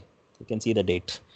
And after this, following this, you need to mention and look at the angles. Okay.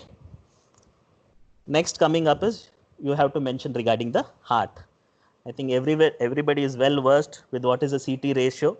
You take the midline along the spine, you take the dimension on the right hand and on the maximum dimension on the left, divided by the total distance from one end of the rib to the other over here, thereby getting your CR ratio, which is normally in general less than 0.6.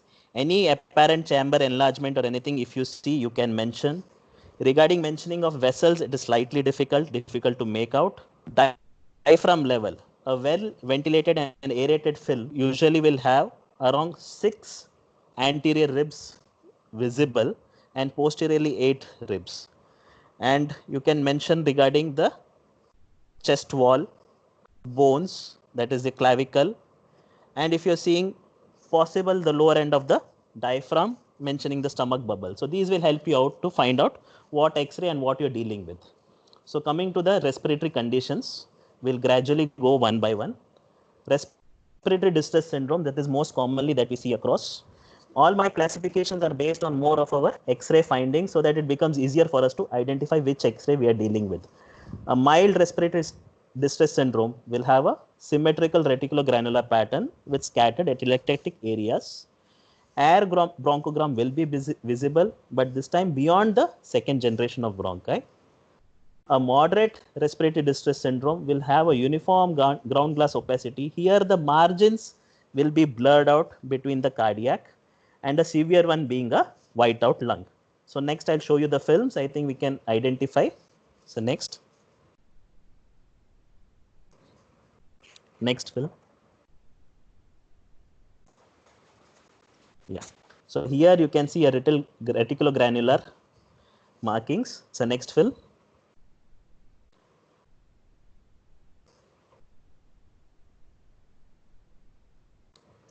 Here you can see the air bronchogram extending here till the bottom. So this is a grade 2. So next one. You can fairly see still the cardiac shadow over here. Next one. So this is a usual ugly picture that we get is a grade 3 RDS. Everything is completely whitened out. You can't differentiate the diaphragm. It is very difficult for you to differentiate the heart. So this is just a film explaining what does the surfactant do. Again, as I mentioned earlier, unnecessary X-ray. This is one of them which I have shot. Next one. So transient tachypnea of newborn. Again, as I mentioned, I'll just be highlighting the main points that we are looking for in the X-ray. You will see prominent perihilar markings, sometimes an interlobar fissure that we generally usually see between the right upper lobe and the middle lobe. Small pleural effusion may be able to make out, and in general it will be a hyperaerated film. So next film. So you will sometimes see slight bulging of the lungs between the ribs also at times. So here you can see there is a interlobar fissure over here, well made out, and slight periareolar markings are visible. So next one. It is very difficult sometimes if the markings are too much extending till the base. You might have to even keep a consideration of maybe if you're looking at CCF or pneumonia also. This is again highlighting the interlobar fissure. So next.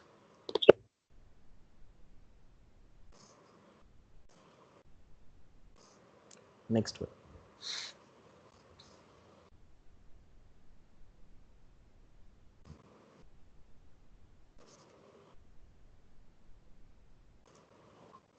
Hello. Yeah. So this is another one scary picture which we get usually in our ICU care. That is your meconium aspiration syndrome. I think most of the postgraduates should know this X-ray. The moment they see this X-ray, they will definitely know it's a meconium aspiration syndrome. You can see a coarse nodular opacity, hyperaeration. Due to that hyperaeration, the ribs will become more horizontal. Some areas will be which are hyperinflated, and you might see atelectatic areas also, that is due to the meconium, and the domes of the diaphragm might be little depressed. Film not visible. Hello. Yeah. Sir, screen is visible. Domes of the diaphragm may be depressed due to the You can refresh it, sir. You can refresh it. Its screen is visible. You can put in chat message, sir. It's visible for us, all of us. Next film, sir. Next film. Due to the meconium in general, there will be tendencies of air leaks, which can be again pneumomediastinum or pneumopericardium at times also.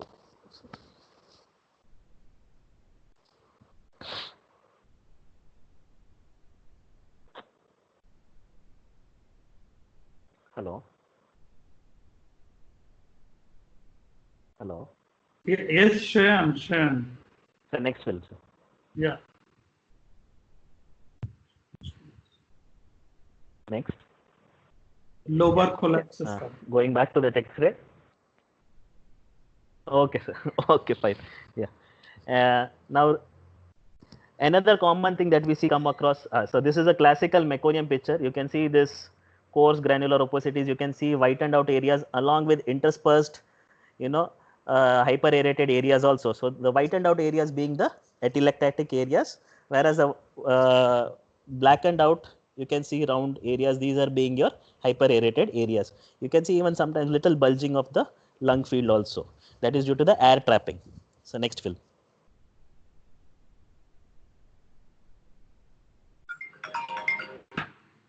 Next common thing that we come across is lobar collapse, usually which we see is following your post extubation or sometimes due to faulty placement of tube. So next film. Most commonly we see in the right upper lobe, even though I have said that this is a classical collapse, you can see the tube has been positioned deeper inside. So this is the area of your T2, T3, T4, T5 and T6. Nearly it has entered your T6 level. So thereby causing a collapse of the right upper lobe. You can see a very sharp demarcation. So this hence it tells you that it is a lobe which is a collapse, and compensatory there will be hyperinflation in the lower lung fields. So trying to compensate for the loss of your volume. So next one. Now how do you differentiate a consolidation versus a collapse? Again, as you remember in the previous slide, we could see a very sharp demarcation. There is no sharp demarcation over here. So this is a consolidation we are looking at. There is no compensatory emphysema on the remaining area. So next one. So these changes also at times we come across in pneumonia. This is a film which is showing both there is a collapse over here as well as a lower zone there is a developing consolidation. So next.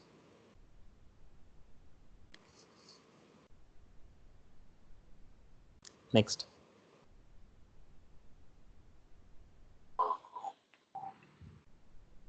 Okay. Next common occurrence that we come across is in our day-to-day practice is when we are ventilating a term baby with meconium, sometimes with high pressures, you might end up creating pulmonary hemorrhage. So fine enough looking X-ray which was like this later on turns out to be like this.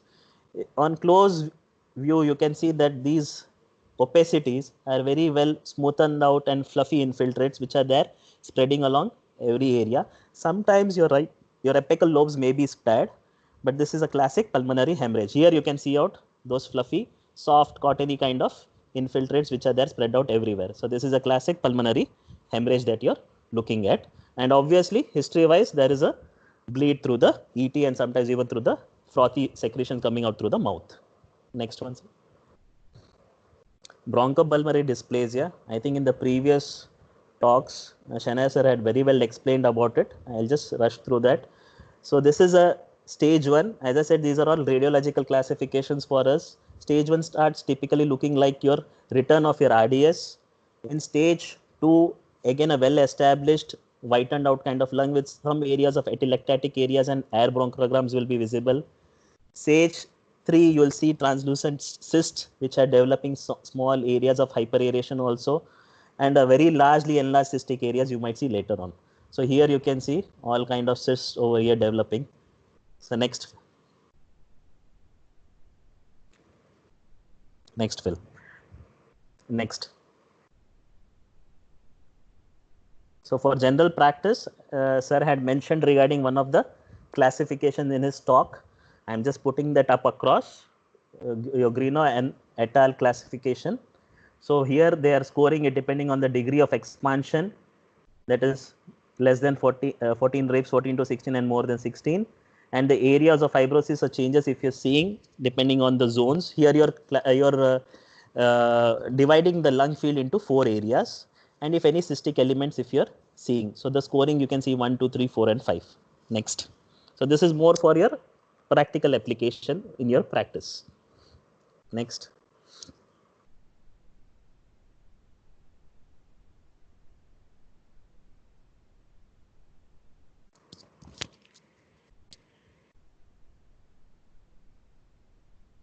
Yeah. Yeah. So pneumonia, as I mentioned earlier, any kind of image may be present in a pneumonia. There can be a patchy alveolar or interstitial infiltration, lobar consolidation, sometimes minimal changes also will be there. So I'd like you to go through the next slides quickly.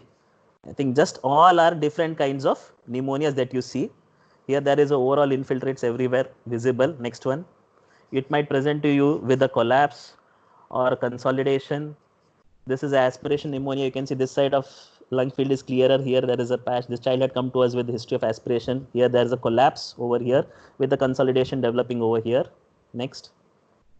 So for a pneumonia, you are having a very hello.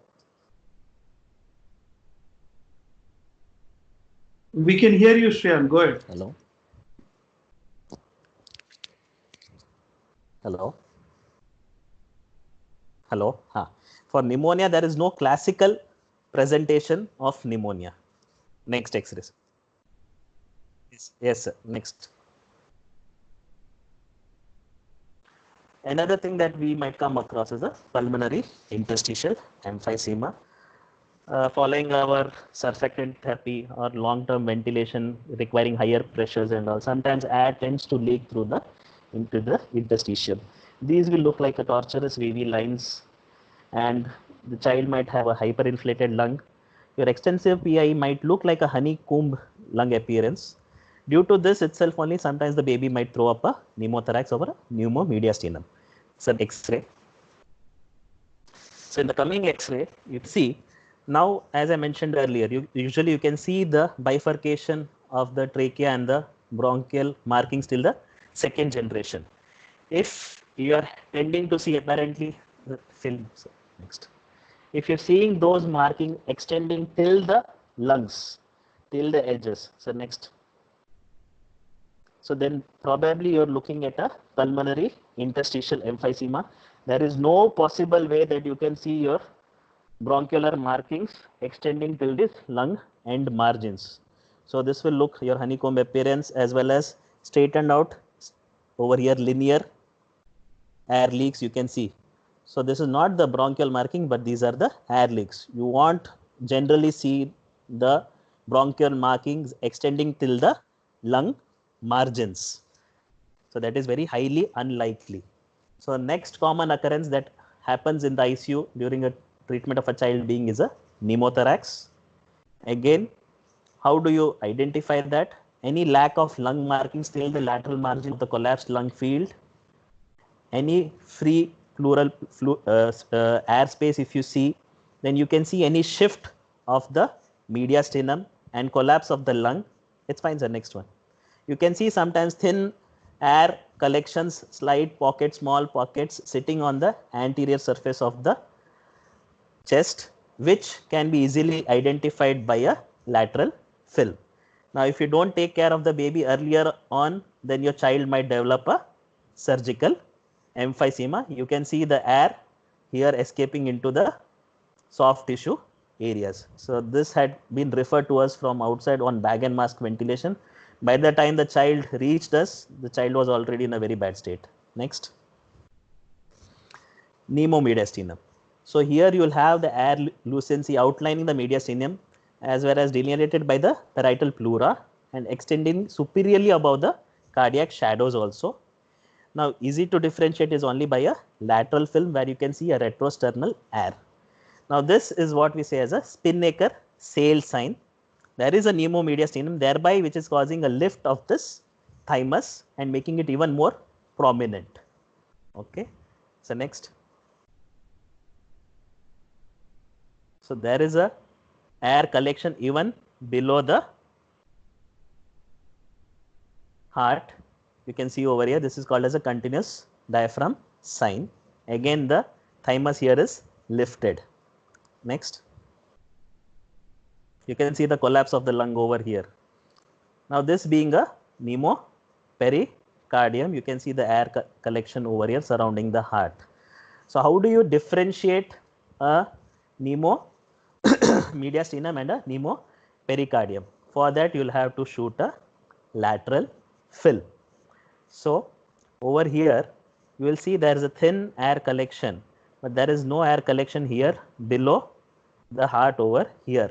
You can see again little bit over here, but nothing below this over here. So this is the area where the central tendon of the diaphragm will get attached to the pericardium. Hence, if you are looking at a pneumomediastinum, the air won't be below over there. But if you are looking at a pneumopericardium, the air will be completely encircling the heart from below also. This is the only way which you can pick it up. Next. So now another thing what we come across is now we have seen air inside. Now what about fluid?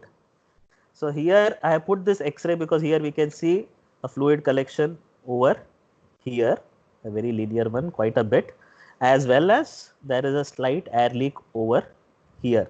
But even though fluid being more potent, the shift is towards the right. Another case that we come across is a hydrops. How can you identify this case? You can see here easily the subcutaneous tissue over here, completely edematous, slight fluid over here in the pleural space, and definitely fluid in the abdomen also. So there is fluid collection in 2 or more regions. Next, congenital lobar emphysema. Again, this we see most commonly involving the upper lobe, left more than the right. There will be over distension of the affected lobe. Next slide. This causes the compression of the other lobes and also at times mediastinal shift. You can see the over distended lobe over there. Lower down you can see the compressed lobe, and there is a slight mediastinal shift. This is a classical case of a lobar emphysema.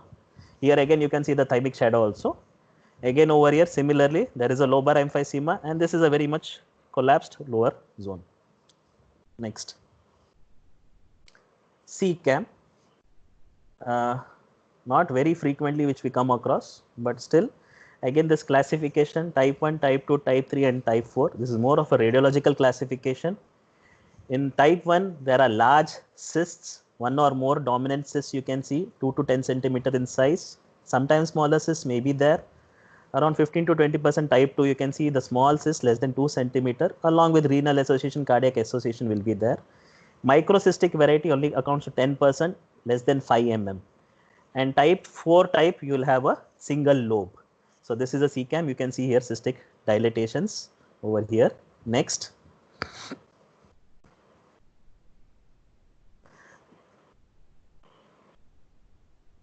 So this was a case with us wherein there was a single large cystic dilatation. This came to us in this month itself only. We got it operated, which we did the pathology, which turned out to be type 4 variant. Next. The neighboring film is a CT image.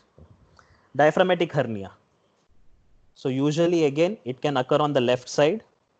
You can see the hemithorax filled with Bauer loops. I purposely put a diaphragmatic hernia which is there on the right, because it is not necessarily that it should be always on the left. You can definitely see a mediastinal shift also to the opposite side. You can see the intestines going up and the liver being shifted. Next.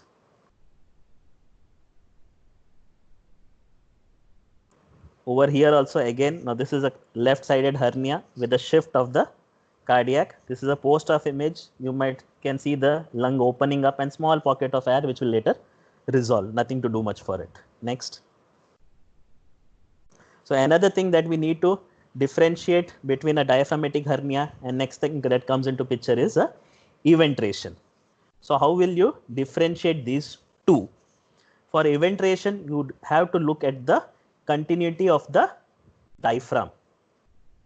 The margin of the diaphragm is continuous.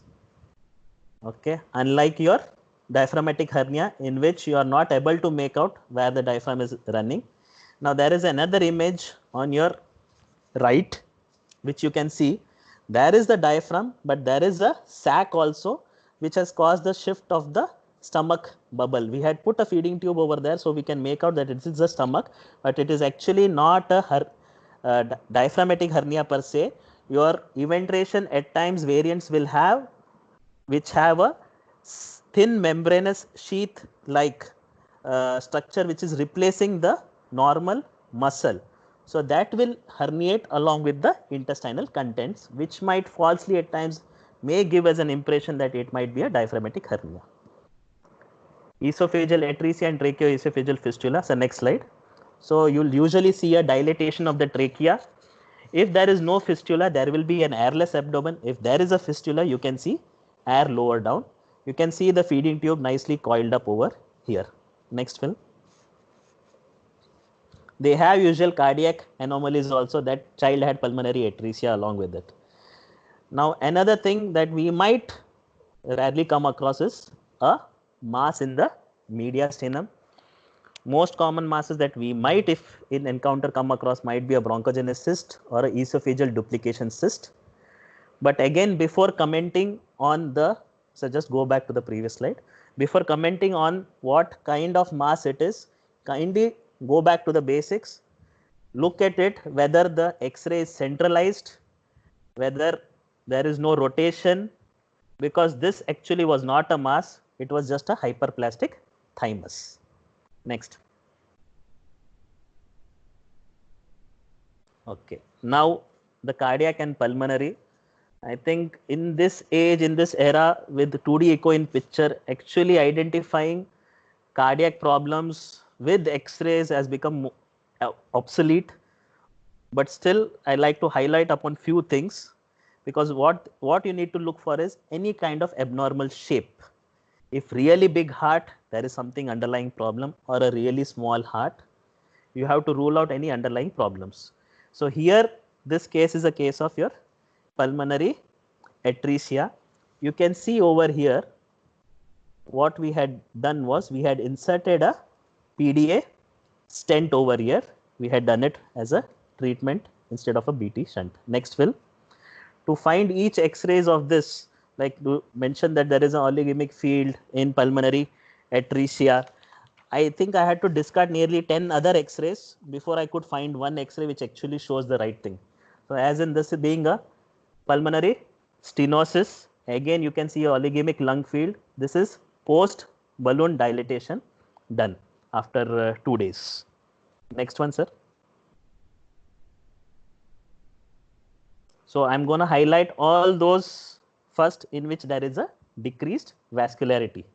Again, your truncus arteriosus, there is slight decrease in vascularity over here. But again, I should mention we have to go through many X-rays before we can find which actually looks like this. Now dextrocardia, this is another common occurrence which we might come across. This is a situs inverse totalis. You can see the liver over here as the cardiac apex over this side. At times the liver might be lying in between, so those children might have your missing spleen also. Now this is a boot shaped heart, you can make out over here.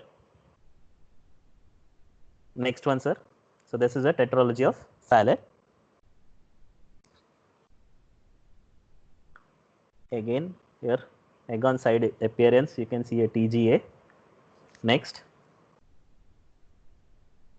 So this is where there is a increased bronchovascular markings, you can see over here. So this is a TA PVC that we had. Next. This was operated later on. Next, you can see this a previous film. This is a snowman kind of heart which you can make out. Next. Now, as I mentioned, an abnormally large heart should raise your suspicion. This child came to us in failure, which we are thinking as a dilated cardiomyopathy, which later turned out to be a vein of Galen malformation leading to this. You can see all the chambers are enlarged. Now, another thing what we come across is your pH, usually maybe with the PD or some other shunt. They at times also tend to have a increased vascular markings. You might be able to make out slight enlargement of your right atrium and right ventricle causing the apex to be lifted. Other thing that you can see maybe on an X-ray being a pericardial effusion. So going back to the X-ray, pericardial effusion. Here you can see that the angle is blunted out. Here you can see a double margin kind of a heart over here. In this X-ray, we are specifically able to make out because there is actually a Nemo over here. Otherwise, on the other side, it will be really difficult to identify. But as I mentioned, in the era of 2D echo and all, I think by the time we make up wait for the X-ray film to come in, the child might succumb. Another use of the chest X-ray being is skeletal survey to rule out any fractures. Here you can see a clavicular fractures. There might be fractures anywhere else also, and you have to rule out any congenital anomalies like osteogenesis imperfecta. Now we'll just in short quickly go through the lines and drains. So always lines run a risk if it is not placed properly in position. Your arterial line ideal place being T6 to T9 as well as your venous line being around T6 to T9 same place, maybe a 1 centimeter above the diaphragm. We have come across cases wherein the child has developed your hepatic abscess following the vein entering into the right hepatic, your umbilical catheter entering into the right hepatic vein, and also at times arrhythmias. Best way to see is in a lateral film. You can see the chart the course of the line. This is the artery which dips down first and then climbs up, and this is the vein which is climbing straight right up. Next one. Next, sir. Okay, now further slides we'll be just going quickly through it. I think we're short of time. Now there is a dilated area over here. You can make out over here. This is not a esophageal atresia. This is a cuffed endotracheal tube. There is a clue over here. This is coiled spring thing over here. This is a cuffed endotracheal tube. Cuffed endotracheal tubes are available. Next. Ideal position of your ET tube should be just below the level of the clavicle. If it really goes down deep inside, you can see a collapse here. Now there is a reduced aeration of the area over here. Now here the tube has gone inside. We should be expecting a well inflation on the right side and a collapsed area on the left, but there is sometimes can occur a paradoxical atelectasis can be there, wherein this area might become hyperinflated due to ball valve mechanism, the air trapping inside, and they later causing your pneumothorax. Now next one. Okay, these are all different variants of the line going here and there. I'll just quickly go through it. This is the one entering the mesenteric vein. This is the entering the venous, this thing portal vein. Next. Here it is climbing into the subclavian. Okay, next. And again you can hear the line, see the line here, arterial line folding up. Next. Okay, here you can see the folding of the UVC. Next. Here the UVC entering into the pulmonary vein. Next. This is where our USC has entered into the carotid. Next. This is in the mesenteric vein. This is the one which has gone through the inferior vena cava through the heart into the SVC. This is a case wherein we had the line entering into the splenic vein, which is the most dangerous area of all. We at times end up having splenic vein thrombosis, which can later develop portal hypertension. Anatomy, we are well aware of this. Next. This is required for us to know where our PICC lines are entering and PICC lines are going. Next. So you can see at times the PICC lines, if we are not taken the right measurements, they can end up entering into the areas, as in here we can see the axillary line which has been threading down and it has reached into the, through the inferior vena cava, it has entered the abdominal vessel, and here the PICC line which has been thread, which has passed through and entered into your, again into your left atrium. Next.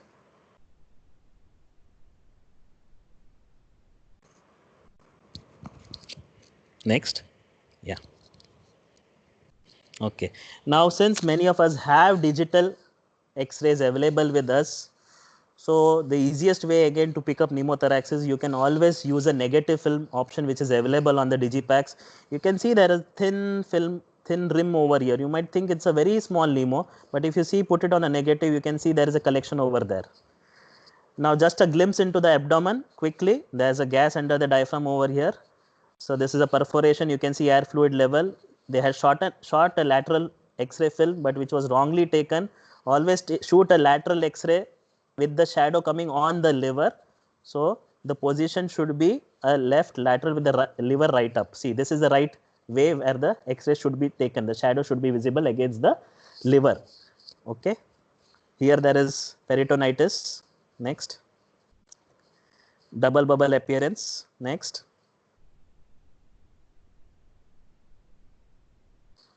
Anal atresia, you can take a cross table X-ray.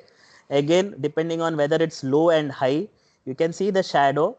One way is to say that whether it crosses the pubococcygeal region line, the pubococcygeal line, that is the line joining from the pubic symphysis to the last coccygeal segment.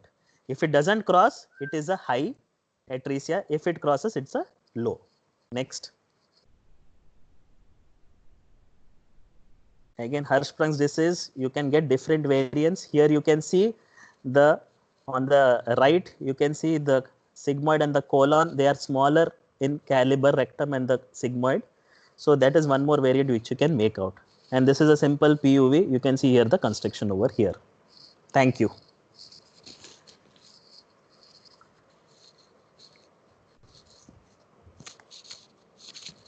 I hope I have not rushed through my slides, but I think looking at the time, I think I just...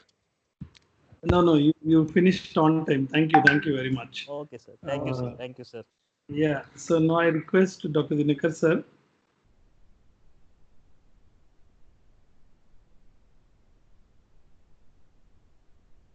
Dinakar, sir.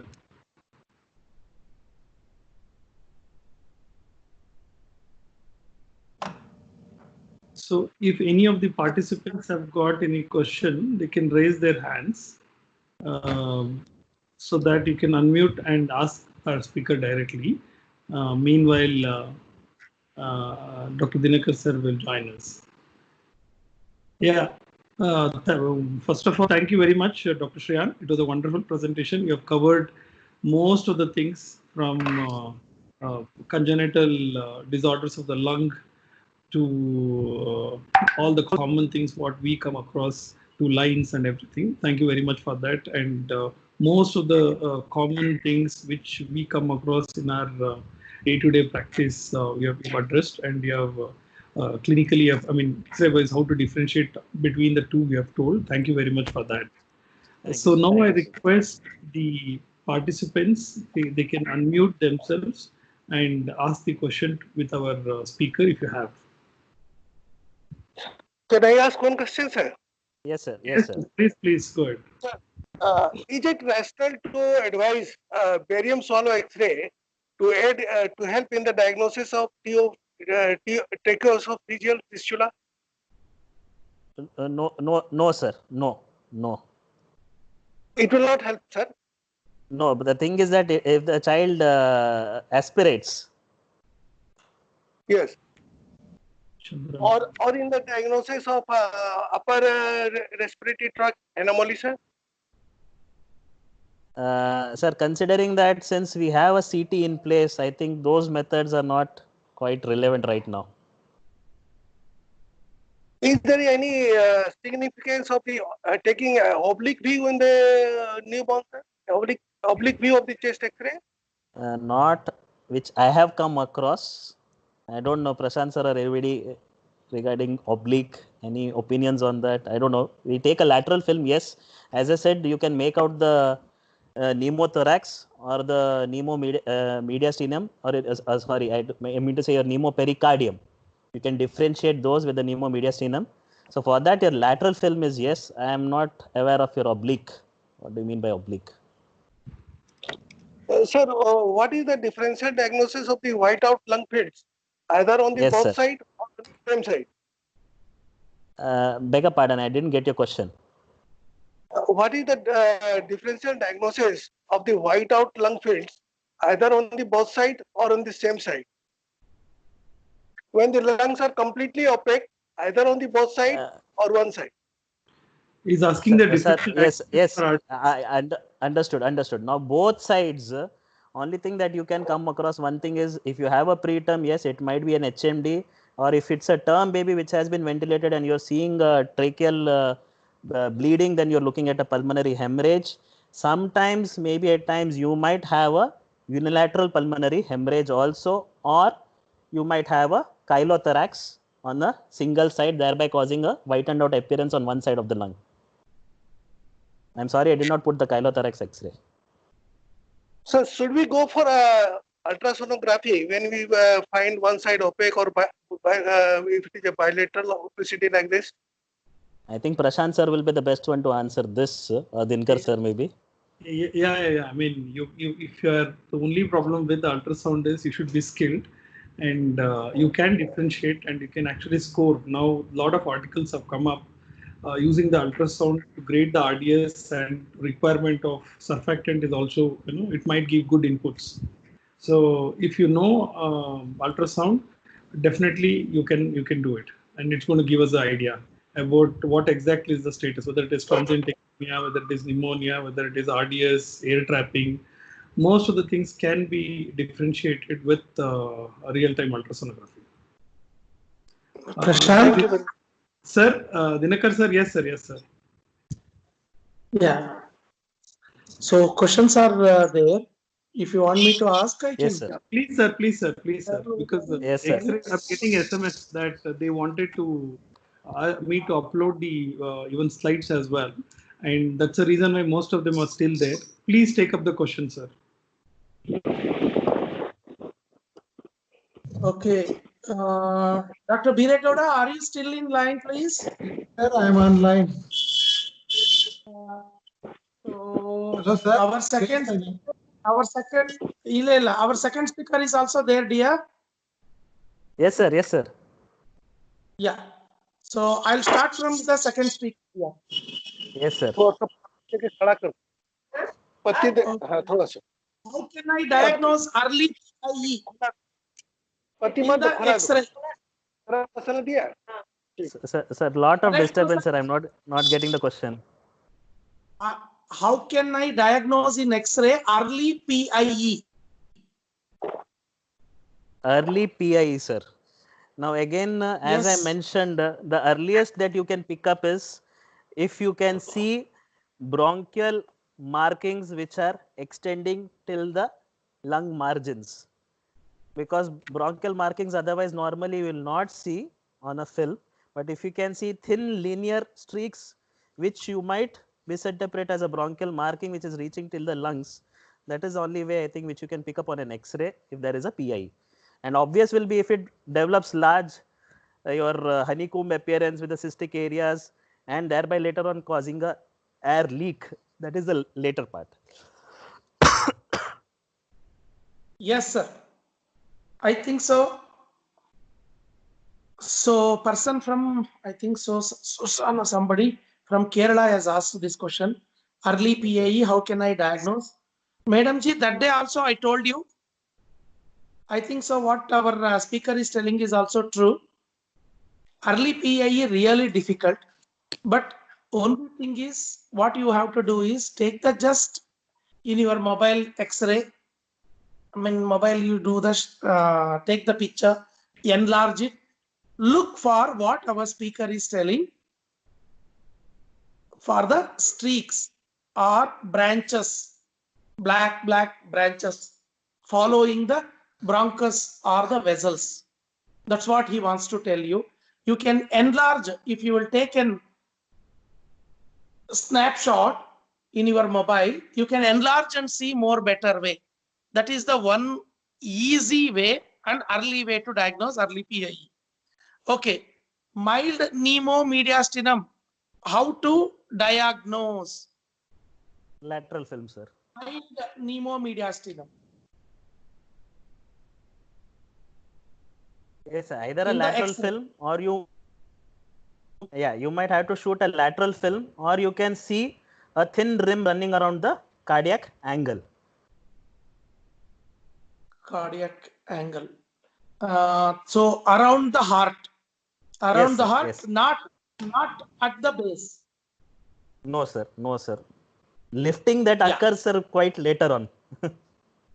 Lifting will occur in a pneumo what is it, the pericardium, or lifting will occur in the pneumomediastinum. Yes, sir. Okay. So pneumomediastinum lifting won't occur. Next question. The portal, what is this? Portal venous gas. Is it easy to diagnose in X-ray? Actually difficult. I think better with an ultrasound, sir. Yes, ultrasound is better, but we can diagnose if it is there also. But it is difficult. It's true. Yes. Okay, what is this? One more question. Why sometimes X-ray will come blurred or white, or sometimes dark? That again depends on the exposure, which I showed you few films. But see, actually, if you see, look at those that slide which I had put of exposure. All three films were of the same baby, same date, same day. Only thing is that I changed the contrast on my digipack. Actually, since the introduction of your digital X-rays and all, you rarely come across your overexposed or your underexposed films. It is very difficult to find out because few machines have got preset settings, and I think if really you're getting such X-rays, I think you have a very bad technician. Okay, we will. Why in one more question? Why in X-ray?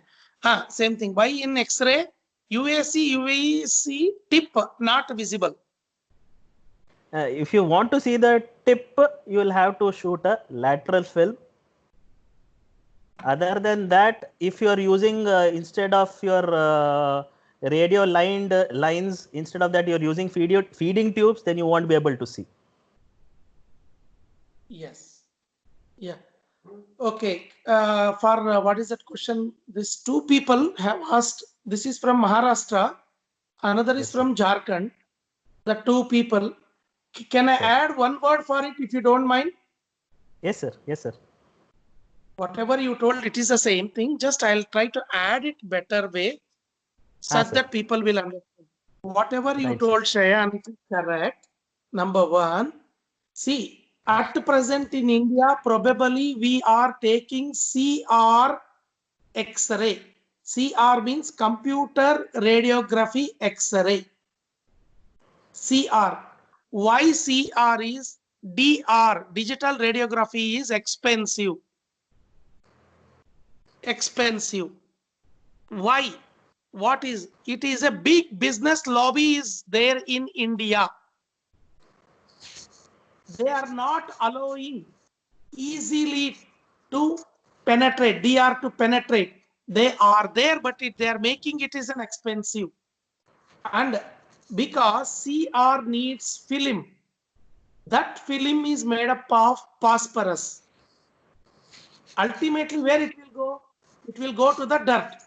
Phosphorus, it will burn environmental. Phosphorus, if you'll keep in the earth, it is also bad. And for the film lobby, the people are not allowing easily to reduce the prices of DR. This is people should understand. And one more thing, I think so. From Jharkhand, what he asked, sometimes our X-ray will come blurred or white, sometimes dark. I think so. People are here. Please, everybody, listen carefully. If your X-ray is coming white, that means there are two things you should remember. Number one is kV. Another one is milliamps per second. There are two things you are going to adjust in your X-ray machine. Two things. One is kV, kilowatts. Another is milliamps per second. Kilowatt means, what is that kilowatt? You are going to adjust it. That is speed at X-ray is coming. Because if you will take some X-rays, it is a low frequency. Olden days. Now also there are so many hospitals are having low frequency, means you have to give more radiation. More radiation. That is more bad. If you go to America, you cannot give more radiation. All the CR and low frequency is thrown out. We are buying it as a second hand. And we are causing more X-ray damage, radiation damage. So I request all the people to buy a high frequency. What you mean by high frequency means it is minimum distance from the baby to the X-ray. This thing is 1 meter minimum, not less than that. If you will shoot the X-ray, at which speed it is coming, that is the 1 kilowatts. You are going to adjust in a neonate, usually 50 to 54 for the chest X-ray, for abdominal X-ray or any X-ray, it is okay, 50 to 54. If it is you are having the machine, milliamps, that means time for that X-ray to pass from body anterior to the posterior. Time. This is the one X-ray technicians are not properly calculated, because this is the, suppose if the lung X-ray you are taking, lung is a completely vacuum filled with the air. It needs a very minimal. Suppose 500 gram baby needs only 3 milliamps per second. 1 kilo baby needs only 3.2. 4 kilo baby means 4. 5 kilo baby means max to max 4.5 to 5. 6 kilo baby means that is the way we are adjusting the MAS, milliamps. Suppose if anybody is given more time, that is more time X-ray is, means our body is burnt. X-ray is burnt more time in the body. That means your X-ray will come very white. White means over, remember like this, over time you have put the X-ray into the body, exposure, milliamps, you will get a white X-ray. Suppose if you will give low time, if you will adjust 2.5 milliseconds, low time. So under exposure, UB, remember Kingfisher UB. UB means under exposure, X-ray will come black. So milliamps is the one you have to adjust. So teach your nurses. So minimum kV is 50 to 54 you are adjusting. It doesn't matter. So milliamps is the one. For chest X-ray 3.5 to 5. How, sir, how to adjust? If you are taking the abdominal X-ray, abdominal mass is there, backside also, what is it? Abdominal mass is there, back mass is also there. Muscular. You need a little more MAS, means milliamps per second. It needs 7, 8, 10 more. But for chest, max to max, 5 is more than enough. 6 or 4.5, 5 is more than enough. This is the way we should learn. Somebody has asked this question, why my UAC tip is not visible? This is the one. If you are giving more milliamps, what will happen? More burnt time. More burnt type means white. That is the reason you are missing your things. Please, I request all my friends to buy a HR, so high frequency machine with a digital radiography. You will get a beautiful, I think so, our second speaker has put some X-rays digital radiography. Yes. So it yes, was sir. very good. So that is the one. No, why I am telling, some people are still there. Please learn how to, what you mean by MAS, what you mean by KV, how to adjust KV. I told you why my UAC tip is not visible. Okay, just decrease the burnt out time, then you will get. Okay, Dr. BEERE GOWDA sir. Yes, sir. One, is there any shortcut is there to in metabolic acidosis, whether mixed disorder is there or not? This question is from, once again, Delhi. Sir, sir, in metabolic acidosis, simple thing how we can just check it is, if let's say if there is initially what we are going to check is pH is low. Yeah, check for bicarbonate is low. Okay, again check for the anion gap. It is very simple. Anion gap, once we have checked it, Yeah, anion gap, the definition is Sir, I am sodium. talking about mixed disorder. In metabolic acidosis, mixed disorder. I'm not talking about metabolic acidosis in that high anion gap acidosis, low anion gap acidosis. No, I am talking very easy shortcut, instant noodles like that. He is asking. Simple, sir. If there is bicarbonate is low, again along with the like if there is carbon dioxide also is increased, we can straight away call it as mixed disorders. Yes, sir. So Dr. Lalan, I think so. What our speaker has told is a true. Please take, my dear friend, if the pH example I'll give you, if the pH is 7.17, your bicarbonate is 10. So definitely by one look you will tell, hey, are bhai, both acidosis hai. That one word is over. Then next you will look at the PCO2. PCO2 is now 30. It is in the limits. But do you think there is anything you understood? 7.17 is pH. HCO3 is 10. PCO2 is 30. So what you easy way to calculate is usually it will come to the Winter's formula only almost. Only 1 or 0.5 difference will come. So you take out the last digit of pH. 17 is then 7.17. 17.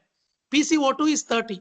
If the PCO2 would have been 17, 18, that means appropriate compensation would have been there. Since here PCO2 is 30, that means metabolic acidosis, PCO2 is here 30. That means respiratory acidosis. This is the quick, easy way because what we look usually in the ICUs. This is the quick way. So second digit pH and PCO2, if it is equal, compensated. If it is very less, then metabolic alkalosis. If it is very high, more than 7.17 ka upar rahe, 7 means 17 ka upar rahe to respiratory. This is an easy way to diagnose in metabolic acidosis. Respiratory and all, what our speaker has told, 5, very correct, 4, then 5, then 2, then 4, everything whatever he told, it's a correct. PCO2, every rise of 10 PCO2, if it is a respiratory acidosis, what our speaker is told, that is very correct. Respiratory acidosis is going on. If respiratory acidosis is there, what should I do?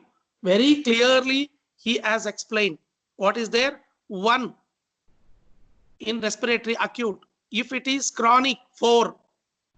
Every 10 increase of PCO2, what happens? PCO2, bicarbonate should rise by 1 and 4 in a chronic, 2 in respiratory alkalosis, 5. Why I am telling is shortcut, please mat jana, because you will otherwise lose your basics. Shortcut jada din man mein nahi rehta. Okay. Anyhow, thank you. Very good talks. Thank you, sir. BEERE GOWDA sir and SHRIYAN. Over to Prashant. Yeah. Thank you very much. Thank you very much, sir. I think the most of the doubts are cleared, and we will be, this is not live streamed, so it's good that all of you have attended the session. We will be having our next session, that is day after tomorrow. On can I say something, sir? Yeah. Can I say something? Sir, how frequently we find the bulging of the pleura in cases of tension pneumothorax? How frequently you find bulging of the costal pleura in cases of tension pneumothorax? Hello. Yes. SHRIYAN, Go ahead. I'm sorry, I didn't get the question. He's asking the incidence of bulging of pleura in pneumothorax. Intercostal pleura, sir? Yes, sir. If you will, SHRIYAN, what he's asking is if it is a tension pneumothorax. Yes, sir. tension pneumothorax, Yes, sir. are you seeing bulging of intercostal spaces? Yes, sir. We will see. We will see. But before that, more than that, I think we should look for the baby. I think because the baby will have your decompensation because it's a tension pneumothorax. I think that will be more earlier identified. In the X-ray, yes, you can see slight bulging. So when we find a cavitation in the lungs, one side or both sides, or if it is a solitary or multiple, what are the differential diagnosis? As I mentioned earlier, we can usually your either unilateral ones are usually it tends to be more of your surgical causes. Bilateral maybe you might come across medical causes also, like you might see your BPD also showing small cystic dilatations. But if you have a multiple leveled cystic dilatations you're seeing rather than a single one, I think you better confirm it either by an ultrasound or by a CT, because it might be a CCAM or it might be a diaphragmatic hernia before you try to put an ICD or needle it. I just wanted to say one thing, sir, about the KV. It is a Yes, sir. kilovolt, and it is denoting nothing but the strength of the current which you are giving to the child or to the patient, and about the thickness of the part for which the X-ray is done. The more is the thickness of the part, more KV should be given. Regarding milliampere second, the X-ray machines which are has been powered like that 20 milliampere, 60 milliampere, 100 mA or 300 mA. So it depends, it gives the value of the duration of the exposure which we give to the patient. Thank you. Thank you, sir. Thank you. Yeah, so I think most of the things are covered. So we're going to have our next session that is on day after tomorrow on role of ultrasound, about basics of ultrasound, lung ultrasound, and diagnosing the ET tube position and lines by using ultrasound, how quickly and how fastly you can use, and diagnosing pneumothorax as well. So kindly do attend. It's going to be a very interesting session. If you have ultrasound machine, you can diagnose as quickly as less than 20 seconds. So it is that quick. But till we learn, it takes a lot of time. Once we learn, then it's very easy and it's very comfortable as well. So we're going to discuss on that day after tomorrow. So myself and Dr. Tushar Parikh from Pune, we will be taking up the session. So I would like to thank Dr. BEERE GOWDA sir, Dr. Shriyan for their wonderful presentation. Thank you. I would really like to apologize for the delay from my side. I think due to internet connectivity, I really had issues. But I really like to thank from the bottom of my heart to NNF Karnataka for giving me this opportunity. Thank you, Shriyan. It's okay. It's all part and parcel of the game.